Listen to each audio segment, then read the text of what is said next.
What is up, everybody? Welcome back to Sweat and Iron. I am Graham, your host, and who else is here? Connie. Yeah, that's right. Connie's here to help me out with this intro. Connie, you've heard of the Sun Gym, right? Yes, it's a really fucked up story. Yeah, I had not heard of the Sun Gym until a few months ago when somebody said, hey, you should do this episode. It would be really cool. And I said, I have no idea how I'm going to get murder into the podcast, but I made it happen, and I got Larry involved. I can't wait to hear it. Yeah, it's really interesting. Larry had a nice caffeine buzz in the first half of the episode, and That then always helps. yeah, it always helps. And then it just died off in the end. But I think you guys will enjoy this episode. Murder, cocaine, steroids, bodybuilding. Enjoy the show.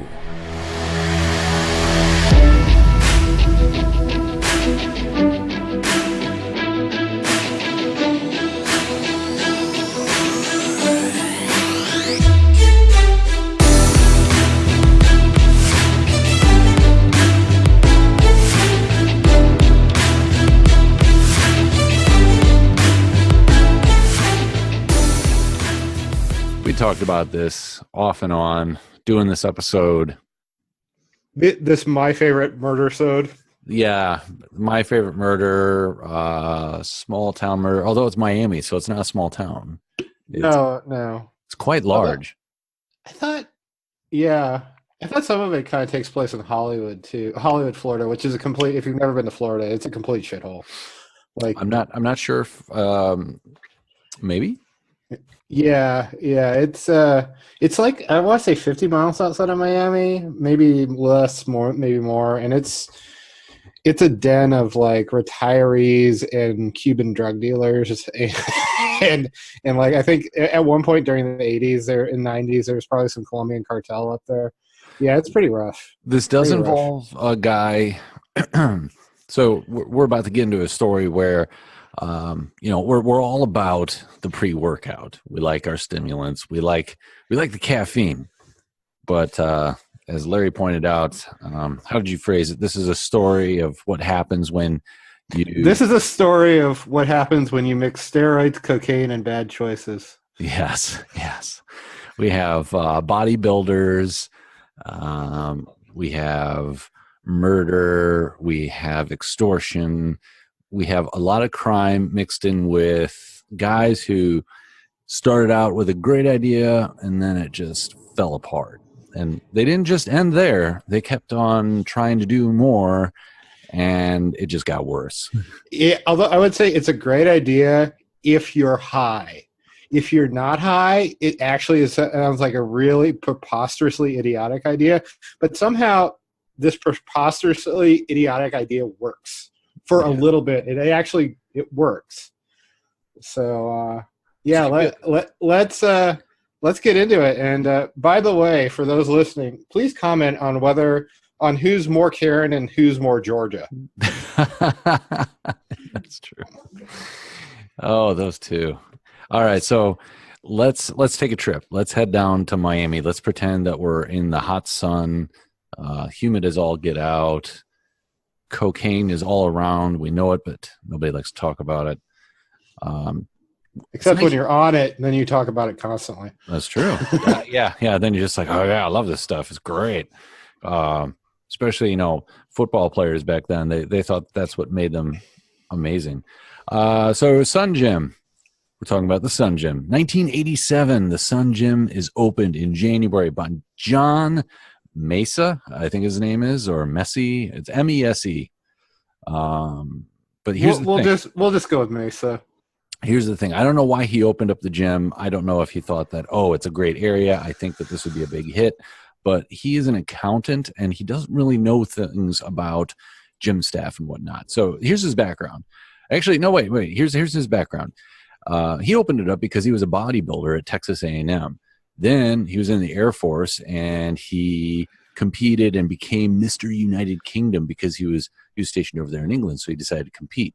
He tried to compete in Mr. America, but he was denied leave by the Air Force. And then he began promoting competitions and training through the Sun Gym in Miami after he opened it up. So after he got out of the Air Force, he came back home, went down to Miami, opened up the Sun Gym, promoted competitions.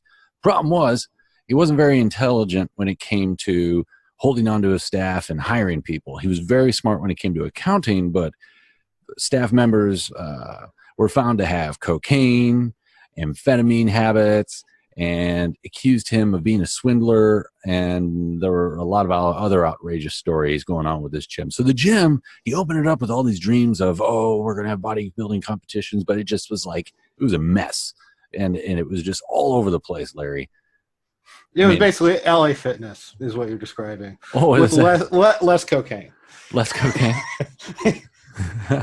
Or, I mean, I don't know. Maybe your neighborhood LA Fitness has more cocaine. It depends. I'm sure the cocaine varies from LA Fitness to LA Fitness. Well, let's see if LA Fitness has this. The clientele was not your average clientele for bodybuilding or gym lifestyles. The mixture was made up of cops and felons. Why cops and felons, Larry? Why do you think?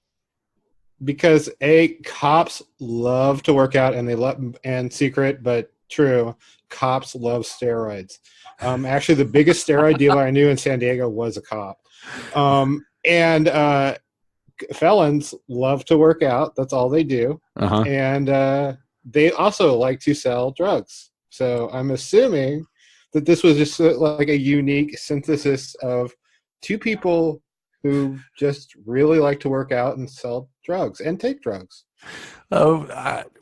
Maybe it could have been that, but in the stories that I read, in the news articles that I had found, it was reported by the Miami police. The Miami police were interviewed, and a lot of cops who were not named said, "We'd like to go to the gym simply to boost our arrest stats. We knew that the bad guys were there. We knew that they were drug dealers.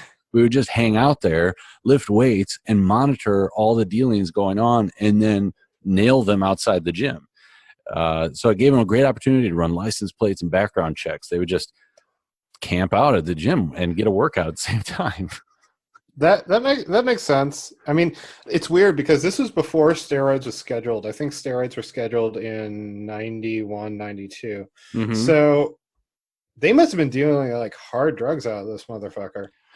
More than likely he knew what was going on. He just didn't care what was going on because it just brought people into the gym, and he probably knew that sales weren't doing that great and whatever. He was just like, you know what, just do it. Just don't tell me what you're doing. So the gym was gaining a bad reputation due to all the stories popping up and arrests occurring, including the staff and clientele. It wasn't just the clientele. The staff were doing the drugs as well. So his personal life also took a hit because the business reputation was bleeding into his accounting affairs. So at this point... Really? When you mix cocaine and accounting, it doesn't go well? God damn, I didn't know that. Well, yeah. I mean, if you were a little bit smarter on your hiring process and you were like, let's do some drug screens, then maybe it might not bleed into your personal affairs, Yeah, so, if your drug test wasn't multiple choice. Multiple choice. You could have A, B, and C, but not D. Yeah. Or you can mix and match. So at this point, Daniel Lugo comes in. And for anybody who doesn't know that name, he's going to become very popular later on in the story. So just as soon as the gym owner is about to throw in the towel, he's just about to say, fuck this. I've had enough of this. I've got a bad reputation. Drugs are everywhere. Daniel shows up with ideas for the gym in order to drive up the clientele and bring in more cash. So he's just like, who is this guy? What's his deal? He's very charismatic. Lugo is known to be a really big talker. He could talk to anybody and turn that frown upside down, basically, in a nutshell. So yeah, he's the silverback of talking. Yeah, pretty much. And because of this, he saw him as like, I could see this guy being a manager and boosting stats in the gym. What he overlooked in the process was his background. He had 15 months in a correctional institute, a minimum security prison camp, and starting his federal probation period with financial restitutions to victims involved. So what? So he's a swindler himself. He's like, I guess I can overlook this. So no credit was allowed without permission by his probation officer. He was a lone swindler. He placed ads all over Miami pretending to be someone named David Lowenstein who could connect investors with made-up Hong Kong banks and then lent out millions to small business owners in America. Investors would pay a fee up front, but Daniel did not give any loan money. So between 1990 and 1991, this is a great story too, because like a great illustration of America. This guy does it and goes to prison. If he went to Wall Street and did it, he'd be called a hedge fund. oh yeah, totally. So between 1990 and 91, the FBI catch up with him and get him to confess into making an extra $1,200 a month on top of the $600 monthly pay, and he had swindled over $230,000 from victims. And this is 1990. Could you imagine how much that would be right now? In our dollars right now, that's like probably what, $500,000, $1 million. Yeah. He was Bernie. Madoff, not Sanders. No, not Sanders. Yeah. Madoff. Yeah. He was a cocaine head, Bernie. Again, we're talking about Madoff. We don't want a cocaine head Sanders. That would be horrible. Like, it's like, I want Medicare for, I want Medicare for all. Oh yeah. Mm-hmm. No, you don't want a coked up socialist. You just do not want that. So around this time, after he joined the gym, Lugo, we're going to introduce another person into this picture now who's going to be a regular in this story. Daniel becomes friends with Noel Adrian Doorbal, I think that's how you say his name, who was from Trinidad and lived in the United States on a visa, Larry. He wasn't even a resident. He was here temporarily, and he had become workout buddies and would work as personal trainers at a variety. The two became workout buddies before, actually this happened before, I'm sorry, I got my notes mixed up. He became workout buddies before the Sun Gym. So when Daniel got hired at the gym, he reached out to him and he said, hey, you want to come work at this gym? It's a great setup. They got drugs, they got all this other stuff. And hey, I'm a manager here, so come on over. So 1994, somehow a guy who had no education and was a personal trainer wound up being a millionaire. And this his name is Doorbal. This is before Instagram, so he wasn't like an Instagram influencer. No. So how do you think Doorbal became a millionaire overnight in 1994? And all he was a personal trainer. It's going to be. I mean, my first guess, Alex, is steroids, or my second guess is cocaine. Not yet. I mean, I don't know if he got mixed up in cocaine, but I'll give you a clue. It has something to do with Daniel's background as a swindler. Oh, he was a swindler too? Inadvertently. So after inadvertently. I committed light treason and light mortgage fraud. So this is really fucked up. Okay, so after Lugo was hired at the Sun Gym, he met a client he's not named. As far as I know, he's not named in the stories that I could find. There was a client working out at the gym who loved white collar crimes, and by that, and that client was Paul Manafort. No, it wasn't. So what they did was Lugo and this guy, they established phony medical companies across Miami, rented mailboxes for those companies, bought names, fake social security numbers, fake date of births, and other information to create legitimate Medicare recipients. So then this Lugo and the client would mail fraudulent bills from these companies to these fake Medicare recipients. Lugo invested his shares of the profits into a mutual fund under Doorbal's name since he was under probation and he couldn't make any money. Magically, his buddy Doorbal became a millionaire. By the time 1994 was halfway over, Lugo had gained a reputation as a mastermind for gyms and personal training programs as well. So he was the mastermind of charisma. He knew how to come in there and just say, you're going to do this, you're going to do this. And he became a celebrity in the gym scene in Miami. Every bodybuilder knew about him. So you had oily slick back hair, you had cocaine, you had steroids, you named it. Weeks. Okay, so enter a guy named Carl Weeks and a person named Stevenson Pierre. Here's two more guys, okay? There's going to be a total of 4 or 5 guys here in this whole story. So I'm introducing 2 more. So keep in mind, we got Daniel Lugo and we got this Doorbal guy who's from Trinidad. Now we've got Stevenson Pierre and Carl Weeks. All right, you ready? Mm-hmm. Okay, so Weeks had a troubled past with crime, crack, and alcohol, which it sort of made it hard for him to hold a job. Yeah, crack does that. I mean, it's really hard to be a productive crack addict. Yeah, I mean, it might start out okay, but I'm pretty sure that crack makes you forget to change your clothes and underwear, and you probably start to look really ragged after a while, huh? Well, I mean, as a not crack smoker, I wouldn't know, but I'm guessing from the homeless people that offer to sell me crack, I'm guessing that does happen. They don't look exactly like people that you go to and say, "Hey, can you put that sales report together when you're done smoking that crack?" No, it doesn't happen. Yeah, yeah. Oh, yeah, yeah. I'll be right there.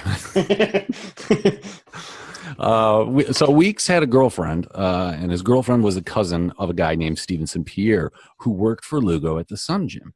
Pierre was already trying to work on more fraud with Lugo by creating an agency collecting overdue membership payments, but the plan failed due to the amount of money required to get licensures, bond, and become incorporated. So basically, it was a great idea to start off with, but it didn't pan out, and so the plan failed to take shape.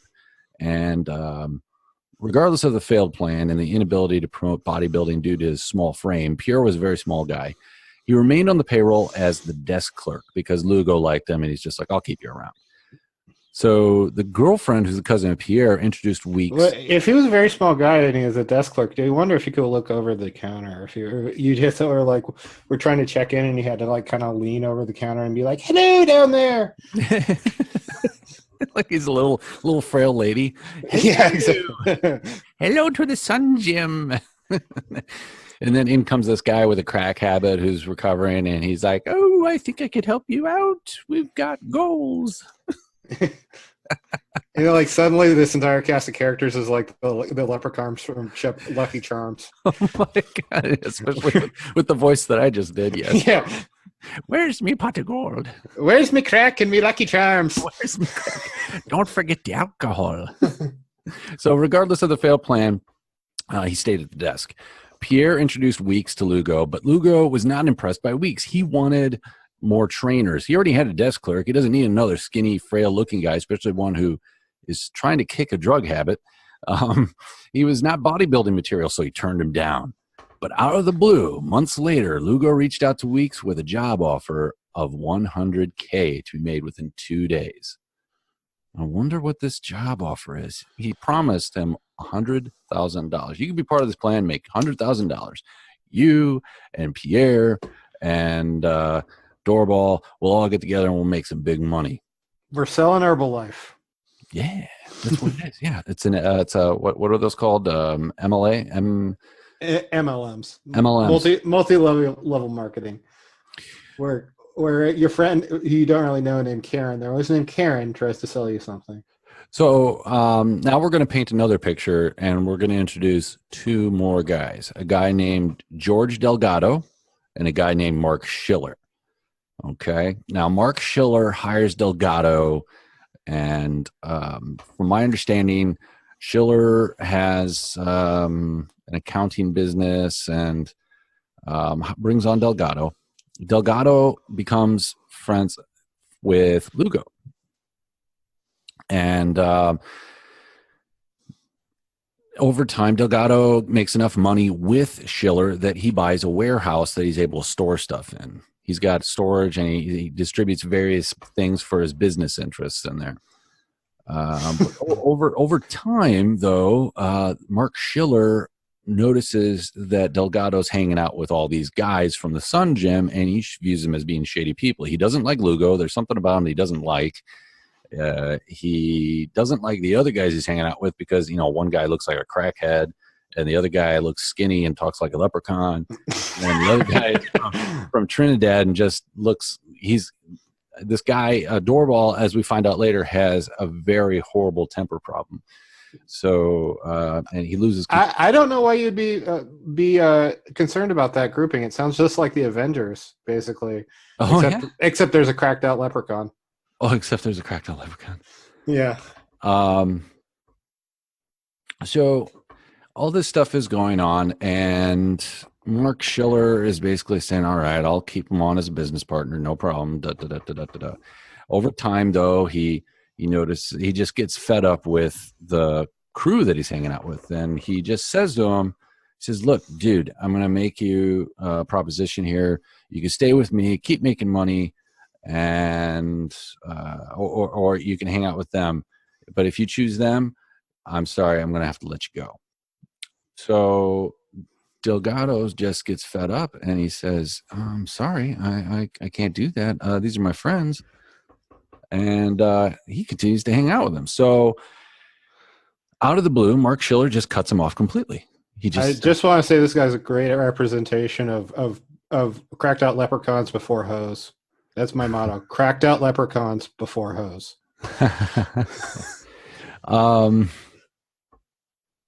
I have to get caught up on my notes here.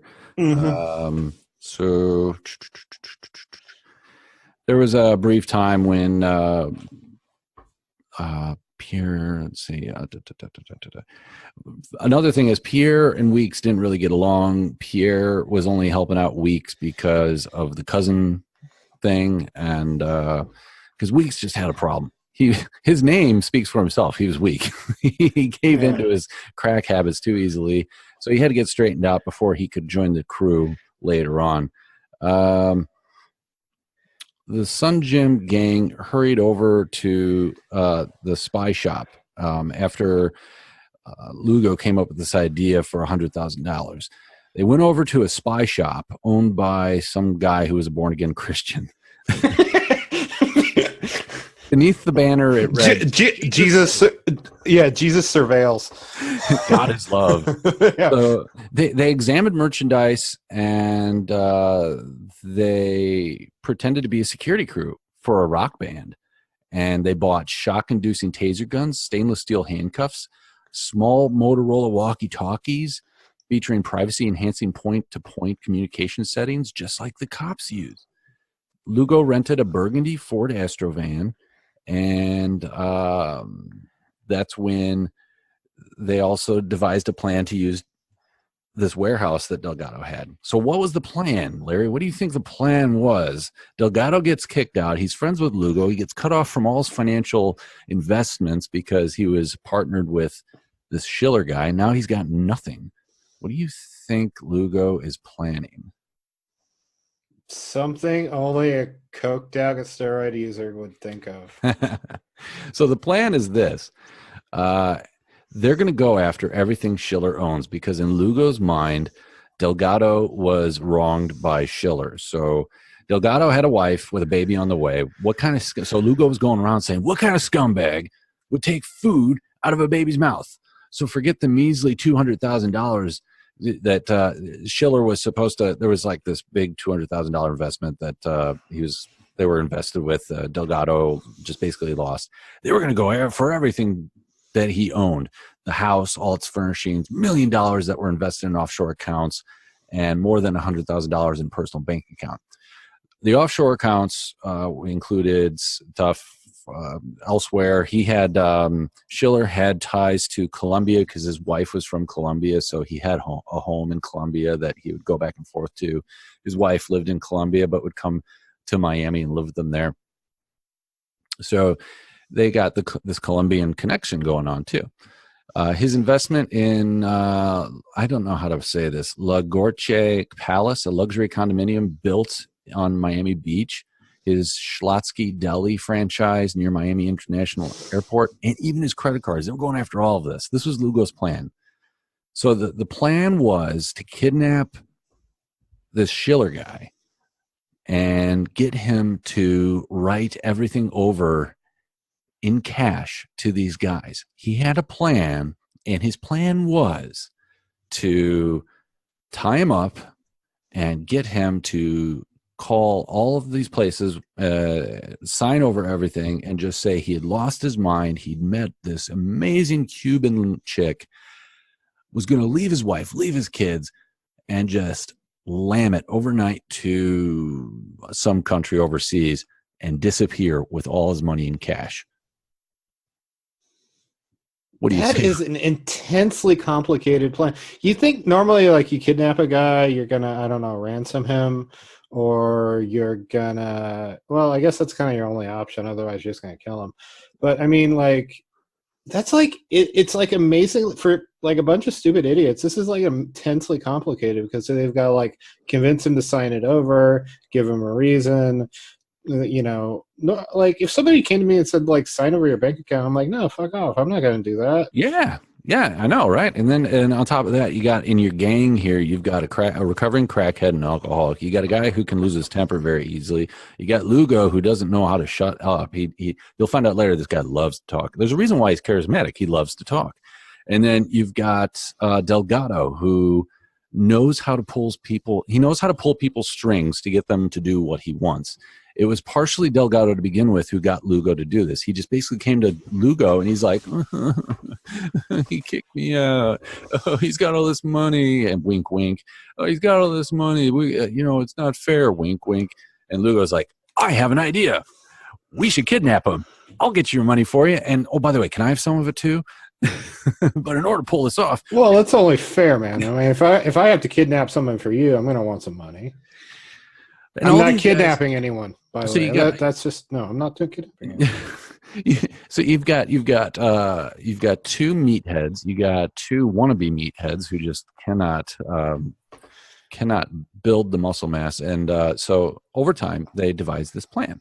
Well, it's Lugo's plan, but then they finally, after they get everything they want, this article says the most complicated tactical operation took place early one November morning, right in Schiller's front yard. It was a gated community. Zero dark meathead. But the access was simple. A perimeter road next to a canal allowed anyone entry. Schiller's house was the closest one to this road. So the first attempt, this is the first attempt, they got this idea to where, this is funny, they decided to wear ninja outfits on Halloween.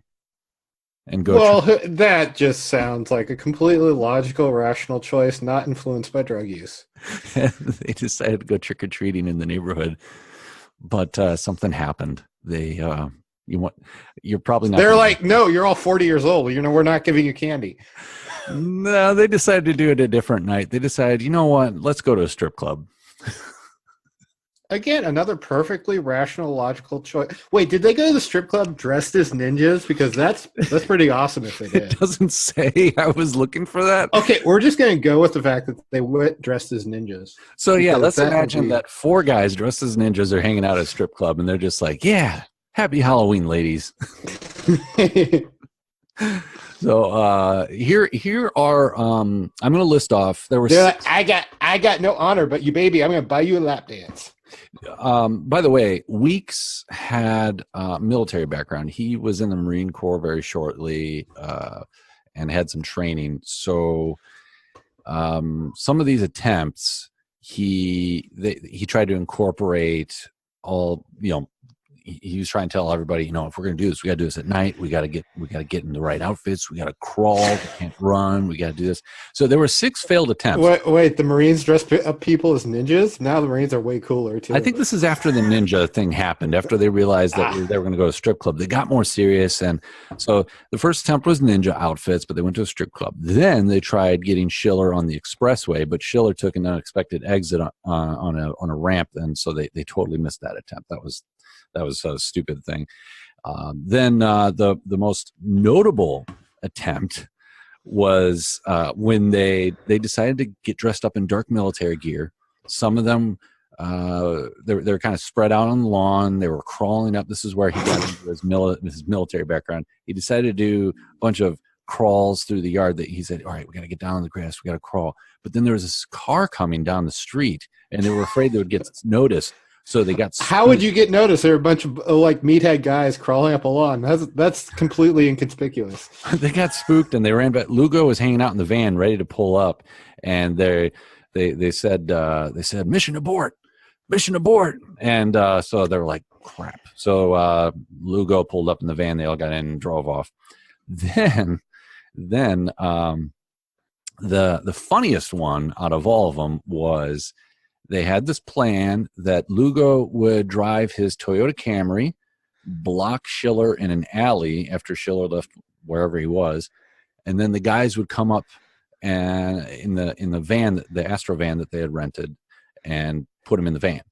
So Schiller's coming out. The best part of that is like, this is in the late 80s. So like the Camry, or maybe early 90s, a Camry essentially back then, still kind of is, was just a box. It was a box on wheel that would never die. Yep. So the fact that he would be just, this dude would be just like, oh damn, that's a Camry, I can't get through that, was just hilarious. It's like, oh man, the Camry. Oh, it's funny that you say it would never die because Lugo blocks him in, and this is the funny part, because Schiller drives a 4Runner, and he's being blocked in by this little Camry, which Toyota. Yeah. So Schiller's there honking his horn at Lugo, which he can't see Lugo's face. He just knows that it's a Toyota Camry. Okay. So he's honking his horn. He's like, get the fuck out of the way, motherfucker. What the fuck? And the guys are in the van trying to start it, and it won't start. Why? Because it's not a Toyota. It's a Chevy Astro. Yes. That's first mistake. And they say, oh, dude, it won't start. I'm sorry. So he's just like, fuck. Motherfucker, fuck. So he, because he's all like, he's probably coked out. He's probably on roids, and he's just losing his temper. So they get back to their hangout at, they go back to one of the businesses that, what's his name? The gym owner, Mesa, M-E-S-A, whatever his name is.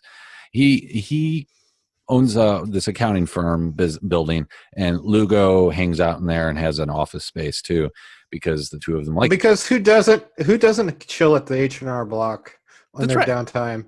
So after I get off this podcast, I'm gonna go take a 6-pack and go chill down at the H&R Block. See you guys there.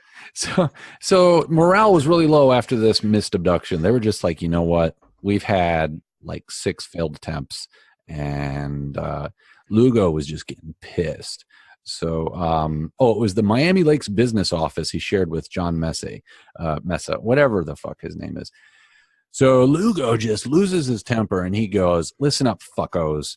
No more bungling around. No more fucking up. You guys are a bunch of losers.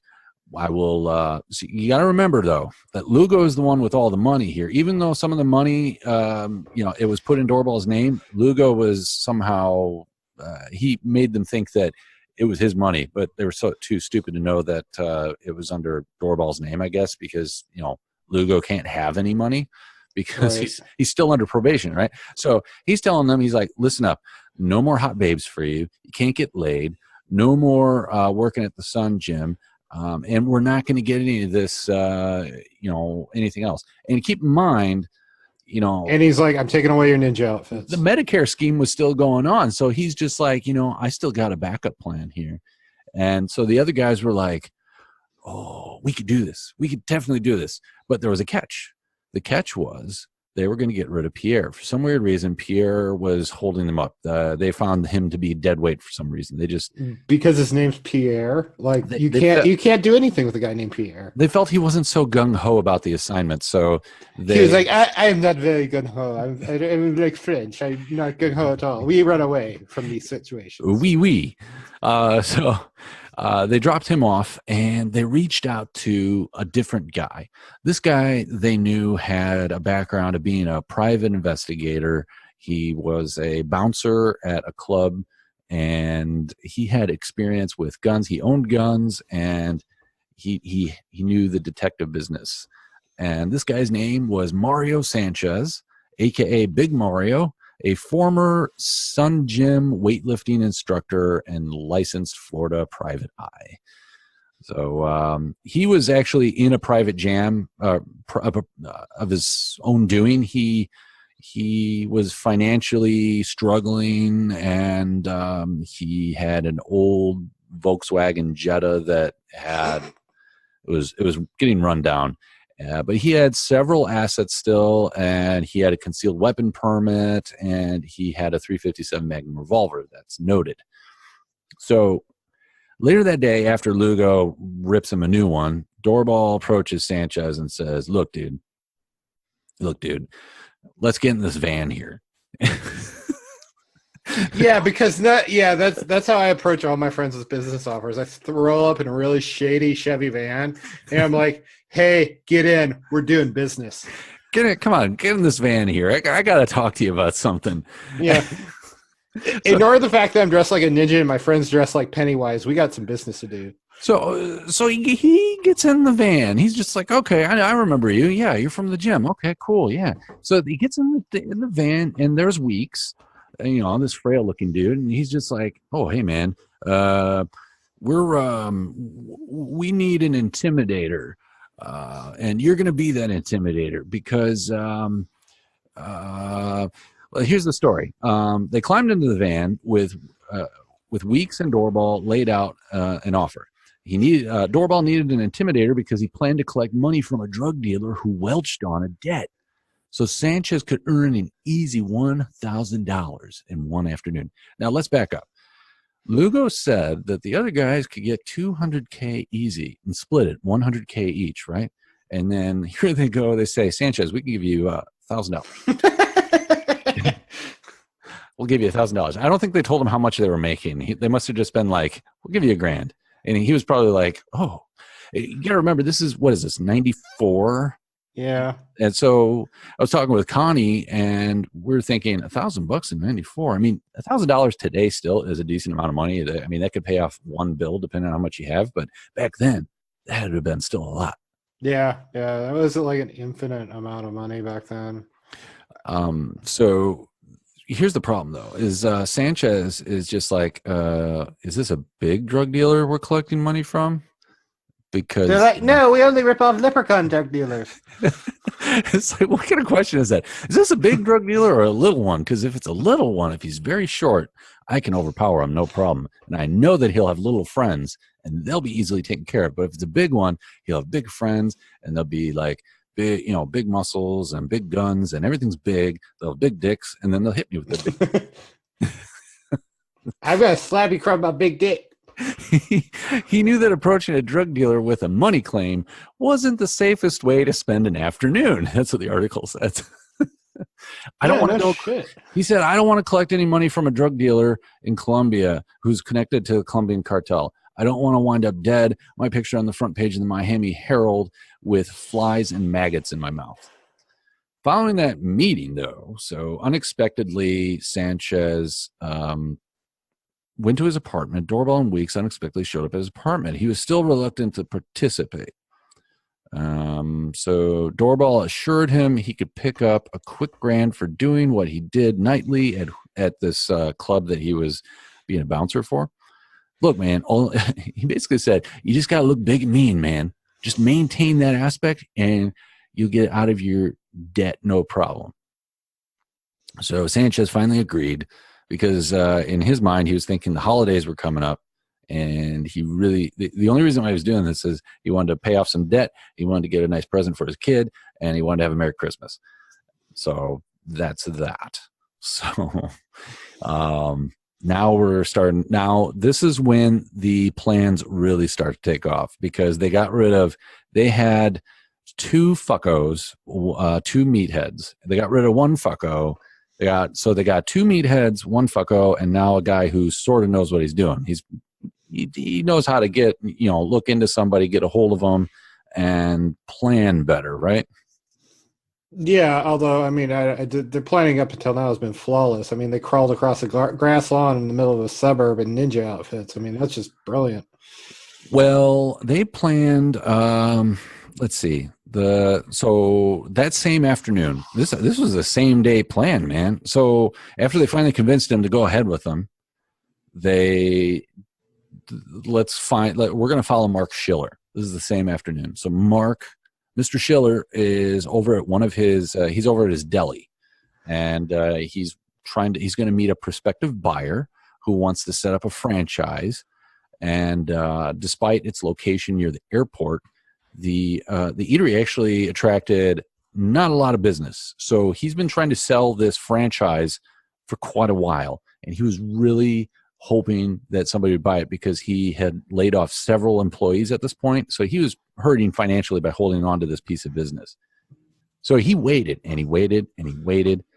Finally, he gave up and he went back to his car, his 4Runner. And at this point, we're going to pan over. What? By the way, was the Forerunner white or blue? We want to know. It doesn't say, but which color do you want it to be? Are we going to imagine it's white? Yeah, let's just imagine it's white. Okay. So we're going to pan over to the back parking lot of this deli restaurant place. And in this parking lot is the Doorbell, Weeks, and Sanchez. And they're sitting there waiting. And just as soon as Schiller gets to his car, he opens up the door, sits in the seat, is about to turn on the vehicle when out of nowhere, 3 men grabbed him and began to stun him with a taser. He tried to hold on to the steering wheel, but was violently yanked away. Take my watch, take my money. He was telling these guys, he's like, take everything. I don't care. Just take everything. Just leave me alone. He thought it was just a robbery, okay, or a carjacking, one or the other. And then when they just kept on shocking him and kept punching him and everything. He's like, what the fuck do you guys want? What the fuck? All he heard was you. And then he was put in the van and drove off. And so they're driving away, and he just won't shut up. He's yelling. I mean, what would you'd be screaming too, wouldn't you? You'd be scared shitless. Yeah, I don't think I'd be mellow at that point, especially after being shocked by a taser. I would just be like, okay, let's guys, let's work this out. Let's have a dialogue right now about Stop shocking me, motherfuckers. So they're trying to dialogue with you.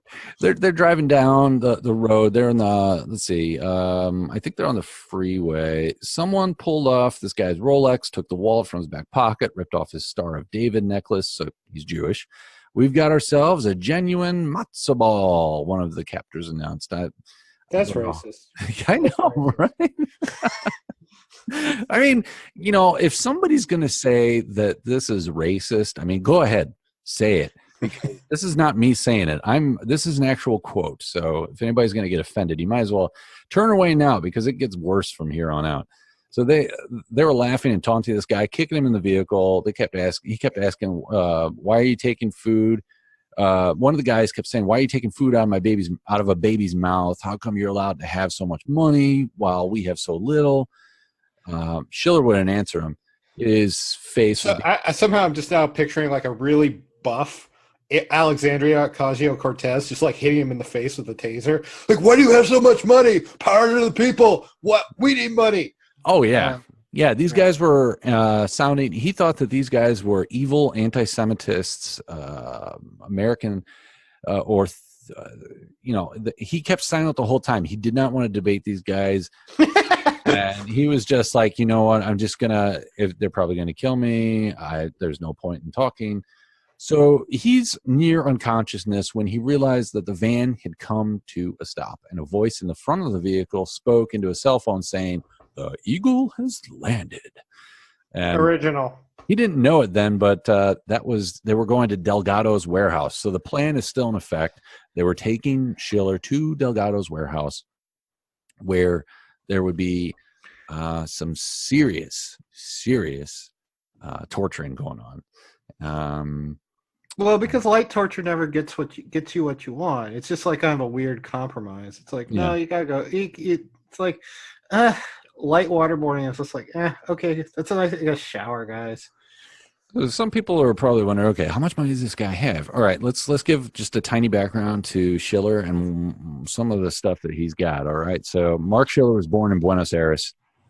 He left Argentina with his family when he was 4 and grew up in New York City. After obtaining a business degree from the University of Wisconsin, he took a series of accounting jobs before becoming a comptroller for a U.S.-owned oil pipeline company in Bogota. And that's where he met and married Diana, his wife, who has ties to Colombia. So they've got a house in Colombia. Then they moved to Miami, yada, yada, yada, yada. We don't have to go through all that. But there was this, the reason why they moved to Miami was because when they were in Colombia, his boss had been kidnapped and held for ransom by the Army of National Liberation. Yeah, that happens all the time in Colombia. If you actually want to do any business in South America, you have to carry kidnap insurance. Oh, yeah? Yeah. So, pro tip, get kidnap insurance. It's cheap. Well, what they did was they regularly attacked foreign-owned oil pipelines and foreign employees in Colombia. Negotiations between the ELN and the company attorneys dragged on, and U.S. employees of the company were ordered back to the States. So Schiller and his wife moved back to Miami. So they'd go back and forth between Colombia and Miami, but they spent most of their time in Miami. When he was kidnapped, he's in this he's in this warehouse, but he doesn't know where he's at. He just knows that he's probably, I'm thinking it looks like a giant storage area, right? It's probably because he stores miscellaneous things in there. He's looking around. He probably has no idea what's going on. Yeah.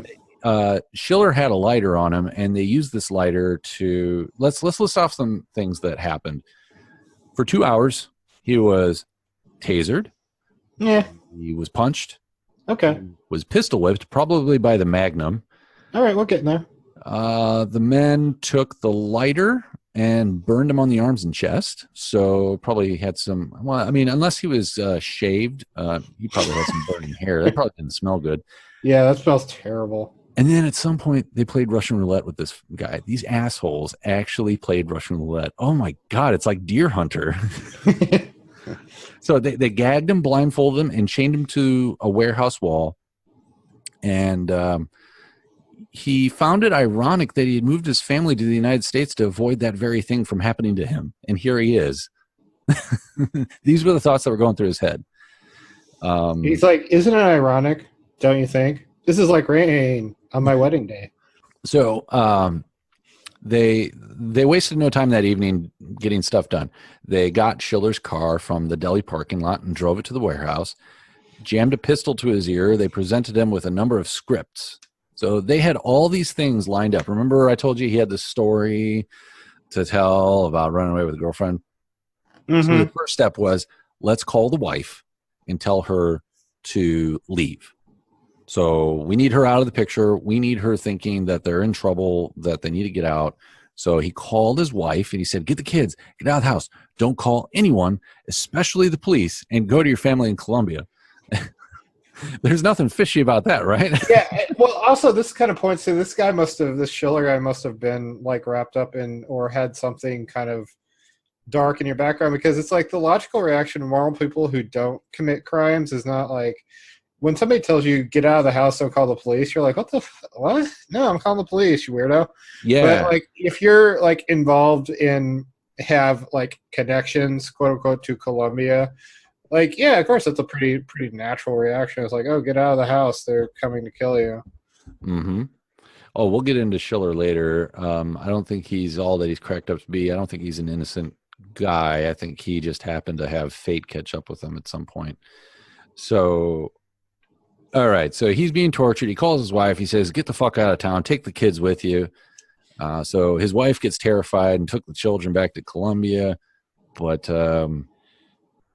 here's the problem, though. That means that the house is empty now. I mean, he's glad that his family's gone, because now they're not going to hold his family against him and be like, oh, do this or else. So the family's gone, yes, but the house is empty.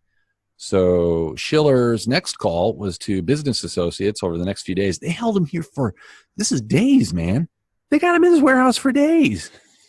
This is outrageous, man. Okay, so he calls his business associates and other people over the next few days, and they give him the line of, he met a crazy Cuban chick, drove him crazy.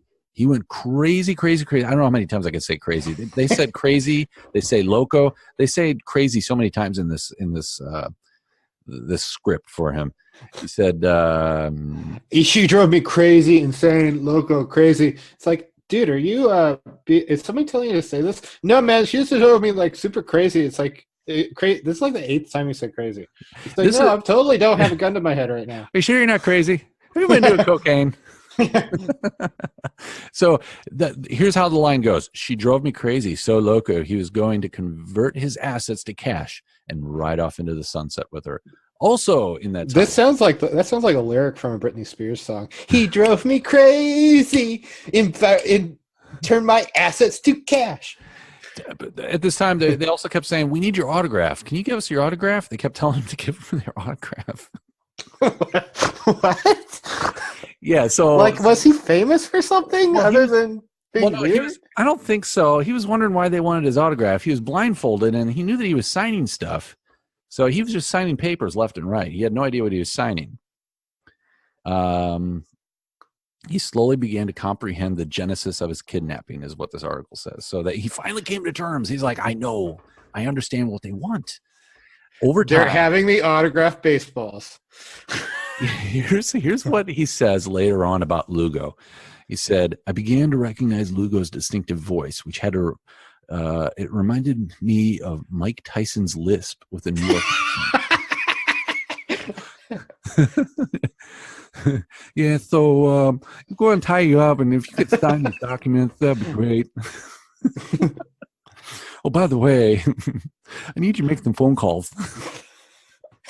So yeah, only Delgado could be the source of the information his captors already knew. So everything they were listing off, there was only one man who knew about all these assets and acquisitions he had. And that was Delgado. So he knew Delgado was involved. He began to understand who Lugo was. He just didn't know Lugo's name. He knew that he was the shots caller. He knew that every time he was in there, everybody did what he said. And he began to recognize his voice because he was sounding like Mike Tyson. So there, he's like, either Mike Tyson kidnapped me, or like, yeah, of course, like no one's believing the story because he's like, yeah, Mike Tyson kidnapped me and played Russian roulette and told me I had a crazy Cuban girlfriend. It's like, whoa, dude, shuttle back on the cocaine, man. So he later finds out, he says, I knew I was being held by 4 guys, that Delgado was involved because they knew all this information and they wanted to confirm some things that they already knew were true. They wanted the house alarm codes and money locations. So he deduced that he's being held by the 4 men who and that they were guarding him in shifts. Lugo had limited daytime hours because he had to be seen at the gym, right? And the others referred to him as Batman, with Doorbell being Robin. Wow, that's again super creative. Carl Weeks was known as Sparrow, and Stevenson Pierre was known as Napoleon. They later brought back in Pierre because I guess they needed somebody else involved, and he didn't want to get back involved. So they said, hey, we'll fuck with your family. And he's like, okay, I'm back. Also amazing that like everyone gets like a cool DC Comics a nickname except the French guy, and they're just like, you're Napoleon. He's like, no, I at least want to be like Black Cat or something. Okay, so this is where I think the plan, I mean, if things hadn't already gone to fuck already, because I mean, first of all, you won't shut the fuck up. If you're going to kidnap somebody, you're going to extort money from them. Yeah, keep that quiet. Keep that quiet. Keep that to yourself. If you're going to don't tell your plan to the man that you're kidnapping. Go to a different room. Go somewhere else, talk, and then come in and say things in minimal voice so you can't recognize you later. It's like literally everyone complains about the villains in James Bond and like the early like 80s spy films that they all reveal their plan. They all talk about their plan right before they try to kill you in some elaborate fashion that never pans out. This is literally that reality. They're like, people are like, no, that never happens. Like, no, it does. It happens.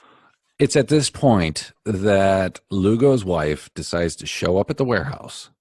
She had followed him there and thought that he was cheating on her. So she shows up and she's like, what the fuck, man? And by the way, she's pregnant with their second child. And so she comes in, she's like, I know you've been fucking around with me. I know you've been fucking around with other women.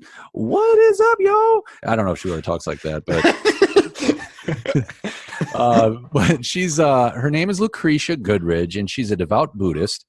And, what? Yeah, she's so first of all, that's a very posh name. I'm Lucretia Goodrich. Yes. To silence her, you want to guess what Lugo does? He doesn't do anything bad to her. Just I'll give you a clue. It has something to do with being honest. Oh God, I don't know at this point. He takes her into the warehouse and shows her what they've been doing this whole time. He shows her.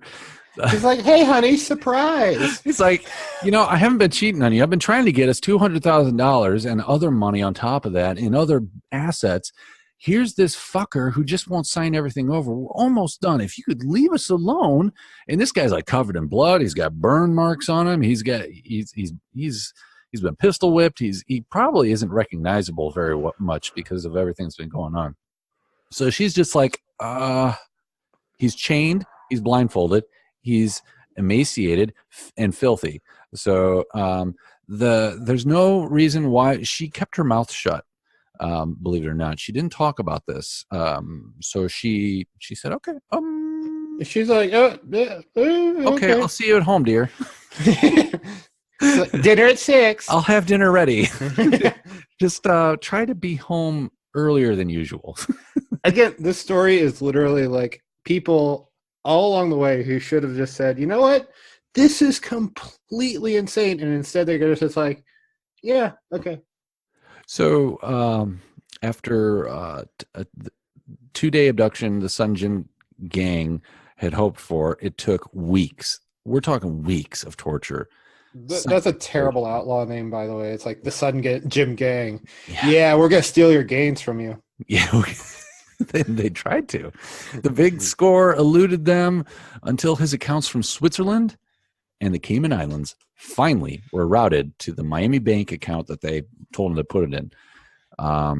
So he had signed over $1.26 million. Damn. To these guys.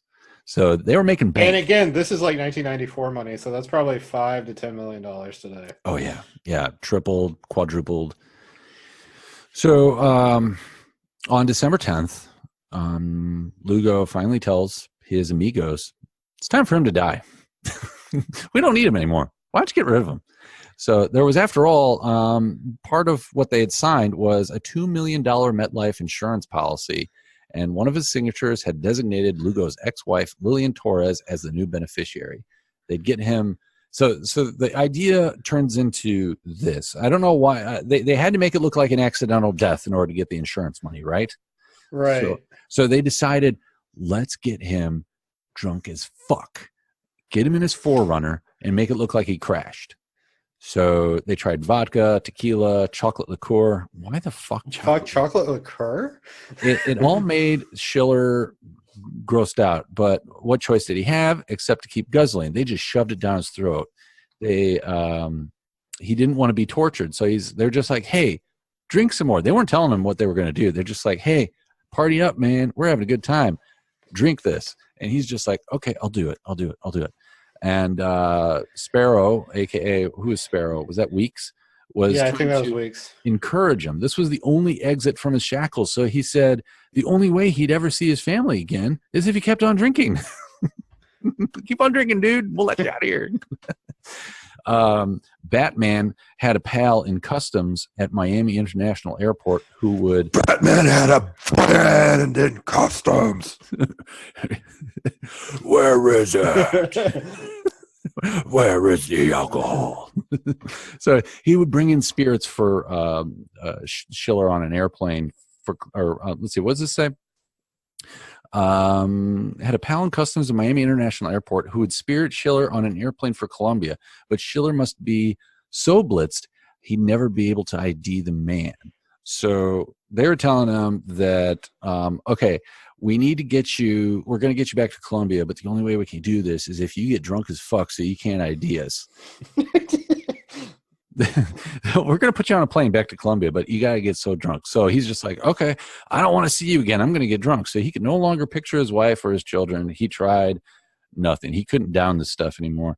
In his despair, he also knew the airplane story was bullshit. He's like, wait a minute, this doesn't make sense. I signed over all this stuff and they want to do this. This doesn't make sense. So one of his last scripted calls had been to Gene Rosen, his attorney. He had to tell Rosen he'd granted power of attorney to George Delgado for the purposes of negotiating the sale of the deli. How fishy is that? Oh, by the way, my old business partner who I totally kicked out of the business, I'm signing everything over to him. He sold everything. Yeah, it's like, no, Gene, that's fine. I totally don't have a gun to my head. It's like, this is what I want. This is me and my crazy Cuban girlfriend. By the way, that's the 7th time I've mentioned my crazy Cuban girlfriend. Are going away to some crazy foreign country. So at this point, he knew that he was going to die. This is what his story says. So December 14th rolls around, and Lugo says, all right, enough fucking around. Take these sleeping pills, get them in him. Let's just do this. So he wouldn't swallow them. They kept trying to do it. They're like, no, you got to swallow these Advil PMs. So they finally got it in him through a mixture of cocktails that they just got in him somehow. Again, this is a tale of poor judgment. It's like he's not going to take sleeping pills, but then they suddenly are like, "Here's this fine martini." It's like it'd be like, "Oh yeah, you totally didn't put anything in that martini, even though you just wanted me to take a fistful of Quaaludes. It's fine." So they finally get him in the car, and the buzz is starting to wear off again. So they tell him, all right, drink some more. So he's like, okay, I'll drink some more. Damn, this dude's liver is the real MVP of the story. Oh, yeah.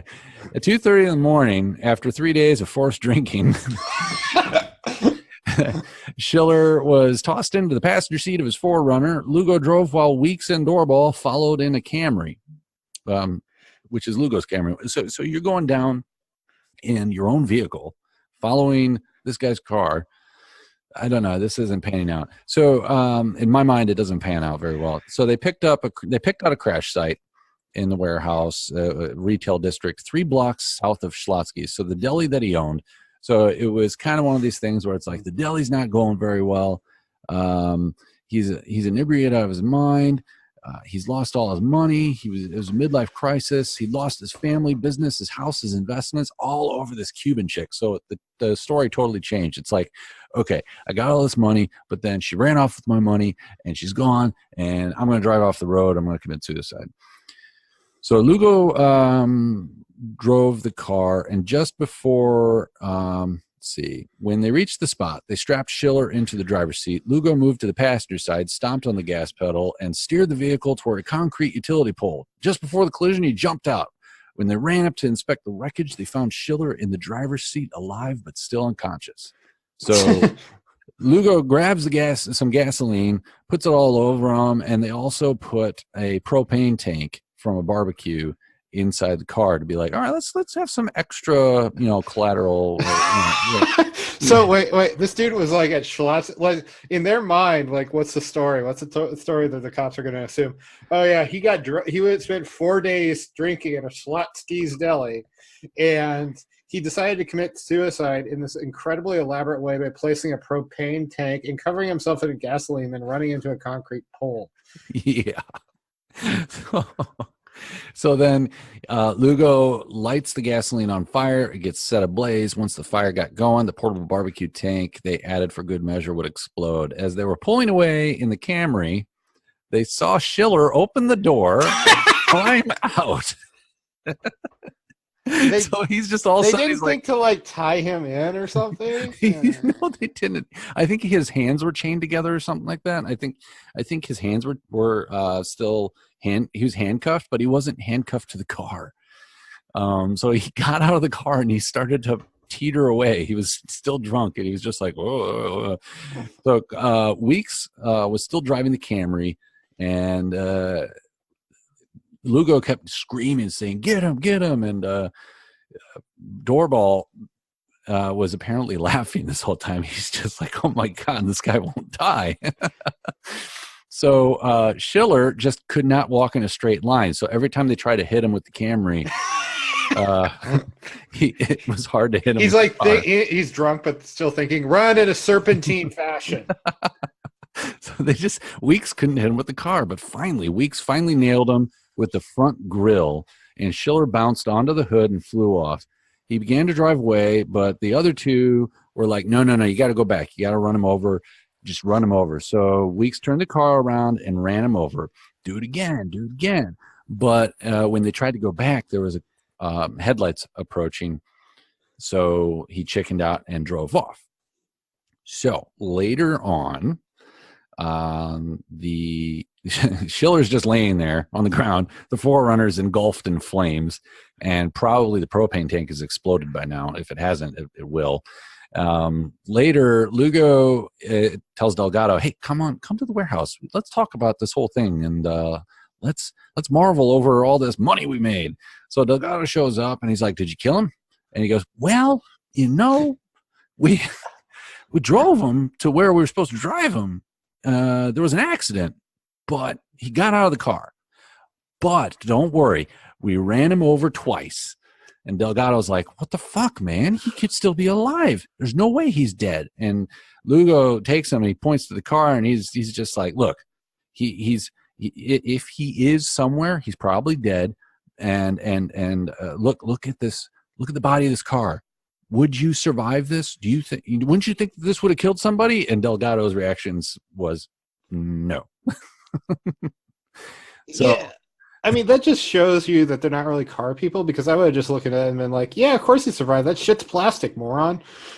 So we're gonna flash forward a little bit, a day or two, and at this point, there's this there's a guy who has ties to a detective agency in Florida. His dad was an ex-FBI agent. He's well known in the area. He's tied up with the NFL as well, and he receives a phone call from. By the way, I'm starting to learn from the story that everyone is friends with a private detective in Florida. Yeah. Well, he gets a call from this lawyer, Rosen, who is Schiller's lawyer. And he's like, look, you want to talk to this guy? This guy claims to be Mark Schiller, and he's got this weird-ass story of what happened to him. He's in the hospital. He was brought in as a John Doe, and they gave him a DUI. So the guy's like, okay. So the guy tells him everything. And the story that he came up with, after he gets done telling him everything that happened, this is what he thinks. He thinks that Schiller is a screwball. He had some experience with potential clients making outrageous claims, such as the man who had complained about painful jolts of electricity surging through his body administered by evil beings from outer space. And the evil beings sound like Mike Tyson. And then he kept saying that they put thumbtacks in his shoes. They did all sort of stuff.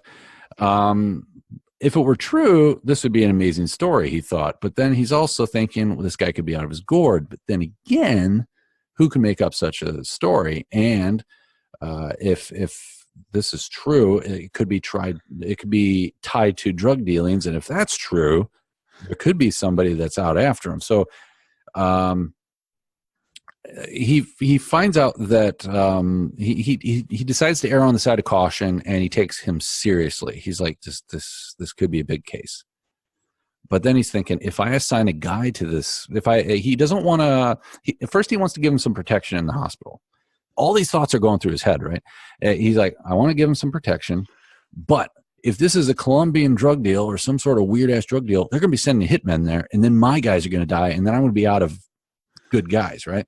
So he tells. That's prudent. It's like, you know what? I got some guys that can protect you, but they only protect you so much, and I don't really want to like overprotect you. So, Well, he tells Schiller to leave the hospital. He's like, look, find someplace safe, go there, leave the hospital, AMA, whatever you want to do, just get the fuck out of there, and we'll meet up somewhere. I'll take you seriously for now. So. Meanwhile, on the other side of town in Miami, the Sun Gym gang, was anxiously looking through. They were watching the news on the TV. They were reading newspapers. They were trying to find anything about a guy in a hit and run. Maybe he's alive. Maybe he's dead, because they were erring on the side of caution that he could be alive. So they didn't find anything about a guy being in a morgue, being dead. They called the morgue. They didn't find anything. Then they began calling the hospitals. And they found out that there was a John Doe admitted at JMH in critical but stable condition. So they decided to go over there. But they couldn't figure out how to get in. Enter Lugo with his idea of going to a store and buying outfits that made them look like they worked at the hospital. Damn it. I thought you were going to say they dressed up like ninjas again and then scaled the hospital walls. They had this plan. They were going to go in, find Schiller's room, and suffocate him with a pillow. But here's the problem. The hospital, they got lost. They got lost in the hospital. They got lost in the hospital. They didn't know where they were going. And then as they're walking around, they got freaked out thinking, what if a cop is stationed by the door? They needed a fresh plan. But then then Lugo's like, dude, dudes, we got uniforms from the supply store. We should be just fine. But by the time they found the ICU in the hospital, they found out that Schiller had left. Schiller checked out of the hospital against the advice of his attending doctors, $60,000 for a one-way flight, because he contacted his sister in New York, who hired an air ambulance. He was like, they said, look, it's $6,000. Will you pay it? And they're like, fuck yeah, get me out of here. So they flew him out. So this is like the I don't know, halfway point for the story, because now Schiller at this point Schiller can't remember who kidnapped him.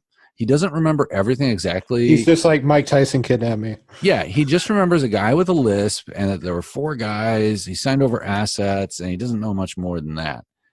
And honestly, you kind of see like where this is going, because like he's so inspecific and he's being so kind of shady that it almost the idea that he ran off with a crazy Cuban girlfriend who was crazy almost makes sense. It almost makes sense. It's like he's acting so sketchy that it's like the guy who does something sketchy and then makes up an even sketchier story to cover for the other sketchy story. Oh yeah.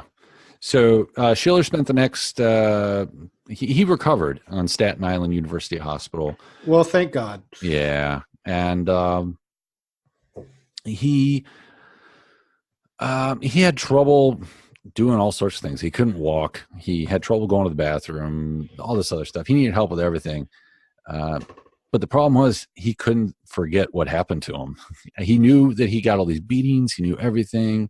He could remember that he was betrayed by his previous business partner, George Delgado. I shouldn't say his business partner, but it was a guy who he had hired and made rich through generous partnerships. He was his business partner. He says right there, I'm a dope. So he called his brother in Tampa, who called Delgado. And Alex knew every disgusting detail of the abduction. That was his brother's name. So he knew Delgado and his chums had swindled Mark out of various assets. So his brother put together that, well, you told me that Delgado was hanging out with these guys over at the gym. I'm betting that since you said there was 4 of them, that's them. This posed a new problem for the Sun Gym gang. Schiller was alive and talking. They'd have to eliminate him once and for all. On Christmas Eve, Daniel Lugo, Adrian Doorbal, and Stevenson Pierre made a journey to Tampa. They figured they would go to the brother's house, and this time they'd kill him. Instead of 3 wise men, it's 4 dumbasses. But as they watched the house, Alex emerged with a suitcase and took off in his car for Miami. They called him the 3 wise men. They lost him. Lugo called ahead to warn Delgado, who spent a paranoid Christmas at home with his wife and new baby. Oh my goodness gracious. So Lugo and Doorbal are making periodic visits to Schiller's home in the Cove, and when they'd ordered their captive to tell his wife to grab the children and flee to her native Colombia. Okay, so that's where they told her to leave. So among the first possessions the gang removed from the vacated house were contents of the safe. They got $10,000 in cash plus credit cards and a deed to the house and documents pertaining to Schiller's condominium, insurance papers, and his wife's jewelry. By January 95, the gang had emboldened again. Emboldened? Yeah, I wrote they down. Were made bold. Give the courage and to do something. So all of a sudden, they basically got the balls to do something big again. They decided it was safe to move into the house. Again, logical choice. It was a swell upscale palace complete with swimming pool, jacuzzi, and an entertainment system that featured a 50-inch television, a far cry from their usual digs. So they're like, oh, fuck yeah, we're living it up. And for the millennials in our audience, 50. This is before like you buy a 50-inch TV for like $200. And all TVs started at like 50 inches. 50 inch back then was like you had to be wealthy to own that, and it was like 1,000 pounds. It was like the shitty rear projection mechanism that, like, if you looked at it from the side, it would, the picture would completely disappear.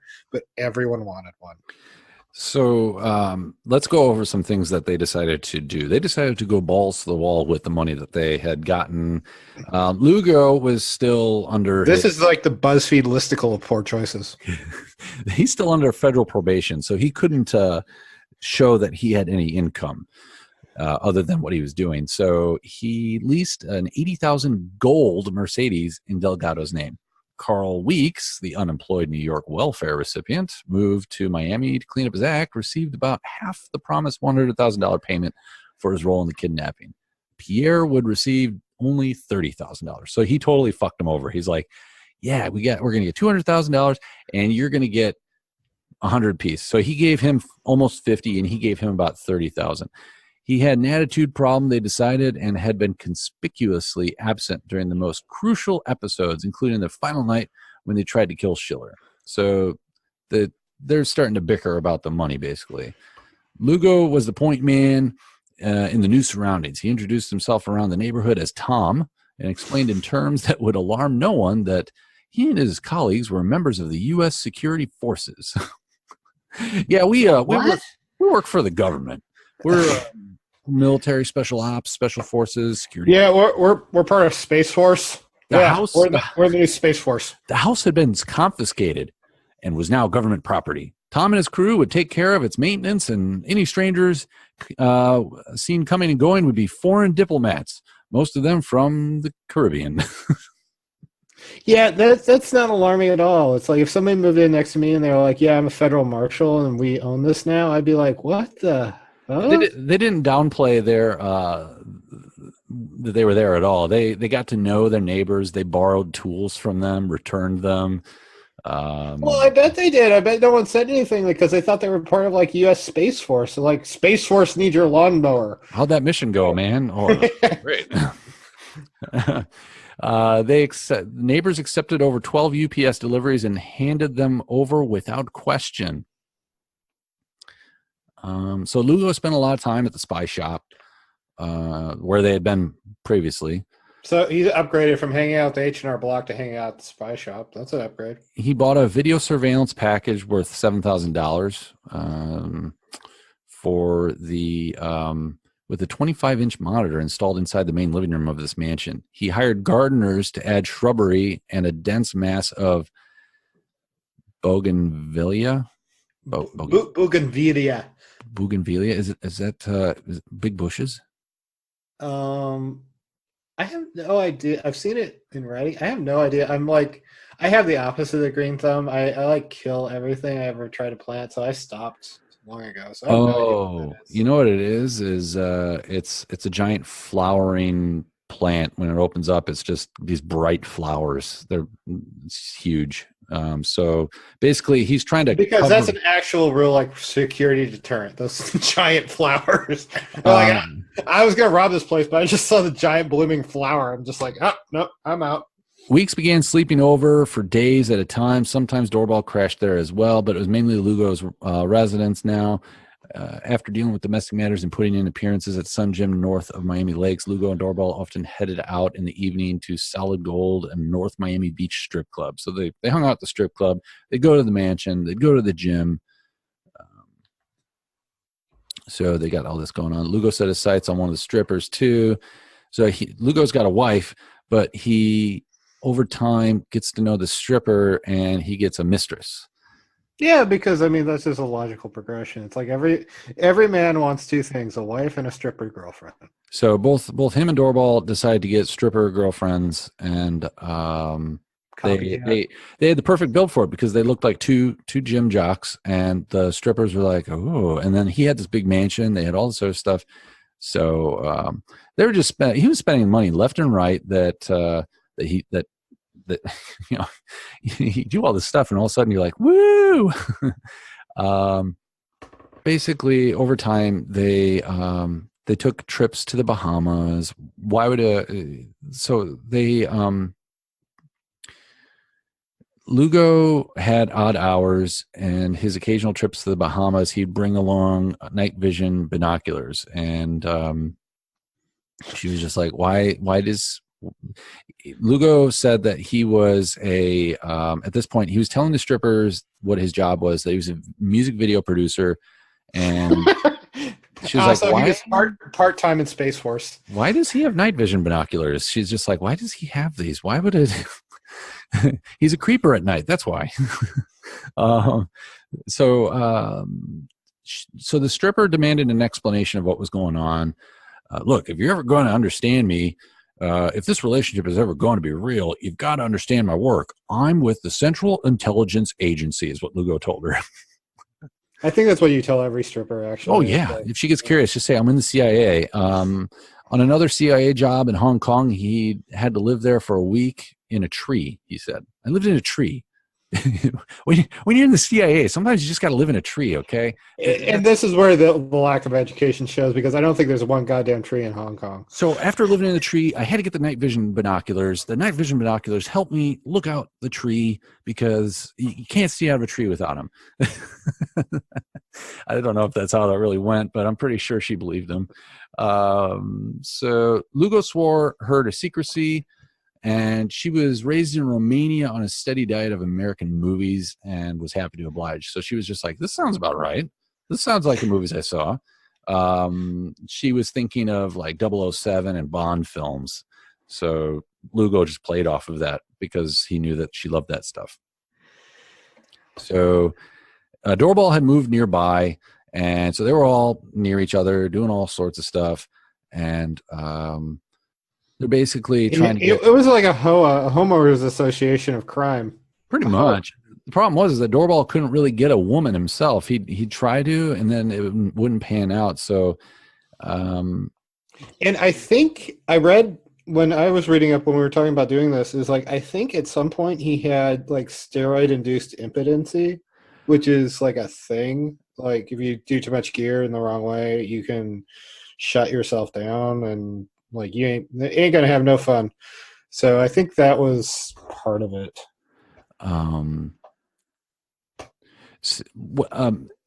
Doesn't say in this article. It just says that Doorbell found a woman, but the problem was that the woman wanted to live with him in Miami.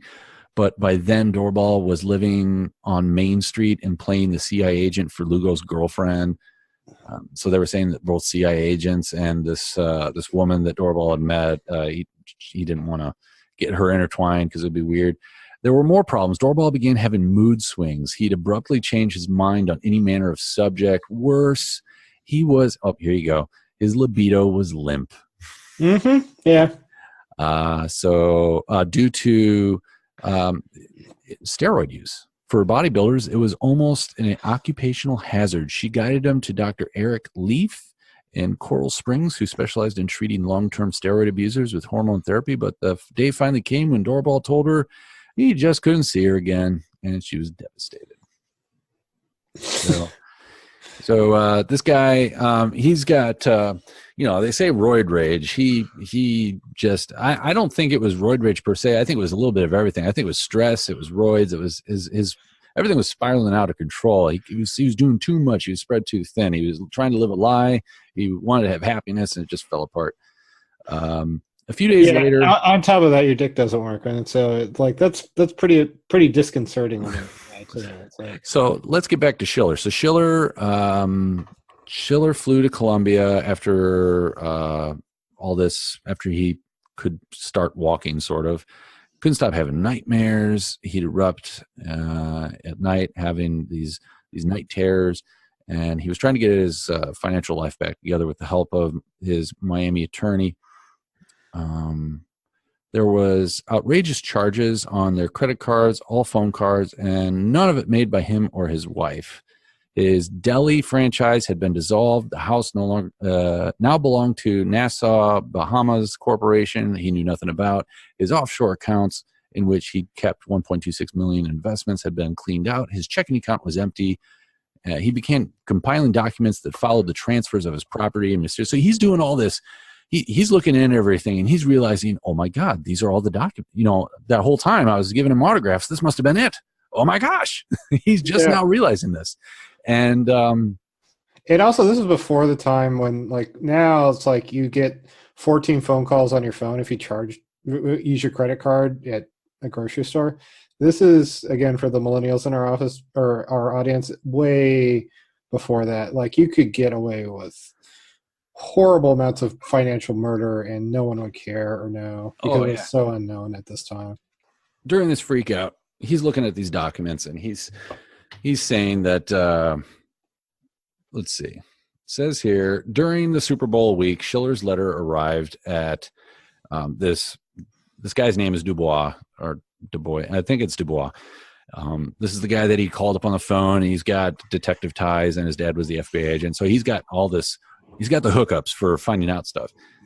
So he sent him the letter detailing his brutal ordeal and his certainty that George Delgado, his former business partner and friend, was involved. He also named Dear Penthouse, you won't believe what happened to me. Exactly. So he also he said, look, I know that Daniel Lugo is one of his associates, and I'm pretty sure he was one of the captors because he's got a lisp. He's Mike Tyson. Dubois had no idea who those guys were, but the paper trail led them to the heart of his professional and personal history. This is when John Messi, whatever that guy's name is, comes up. All the papers tie back to this business that was that Lugo hung out with, the accounting firm that the guy owned. And Dubois said, I don't know who those guys are, but I know who John is. And I don't think John's involved. I think he got tied into this somehow. And so Schiller's like, are you sure he's not my kidnapper? He's like, no. I can't imagine he'd be involved. So he began to look into the case after the Super Bowl, because who wouldn't? I mean, he was in charge of NFL security, and he attended the opulent commissioner's ball and walked the sidelines during the big game. So meanwhile, Schiller's over there freaking out, and this guy's just like having it up with everybody at the Super Bowl. He'd known this guy, John, and his family for 30 years, and the two men cut similar figures in the intimate Miami Shores community. Both had attended the same high school, so they knew each other. And he could not picture him on the dark side. So he called this guy and asked for a meeting, adding cryptically that it might be the most important appointment of his life. What are you going to bring me? A new client like the NFL or the Dolphins, he joked. And Dubois expected to wrap the whole thing up quickly. He was expecting to get sold a timeshare. Yeah, he's like, wow, you got something big for me, right? I'm gonna be able to retire finally. So sounds like this guy so didn't know anyone named Mark Schiller. So Dubois opened up to him and said, look, this Schiller guy, here's a letter I want you to read. So he reads the letter and he's like, wow, this guy had a rough time.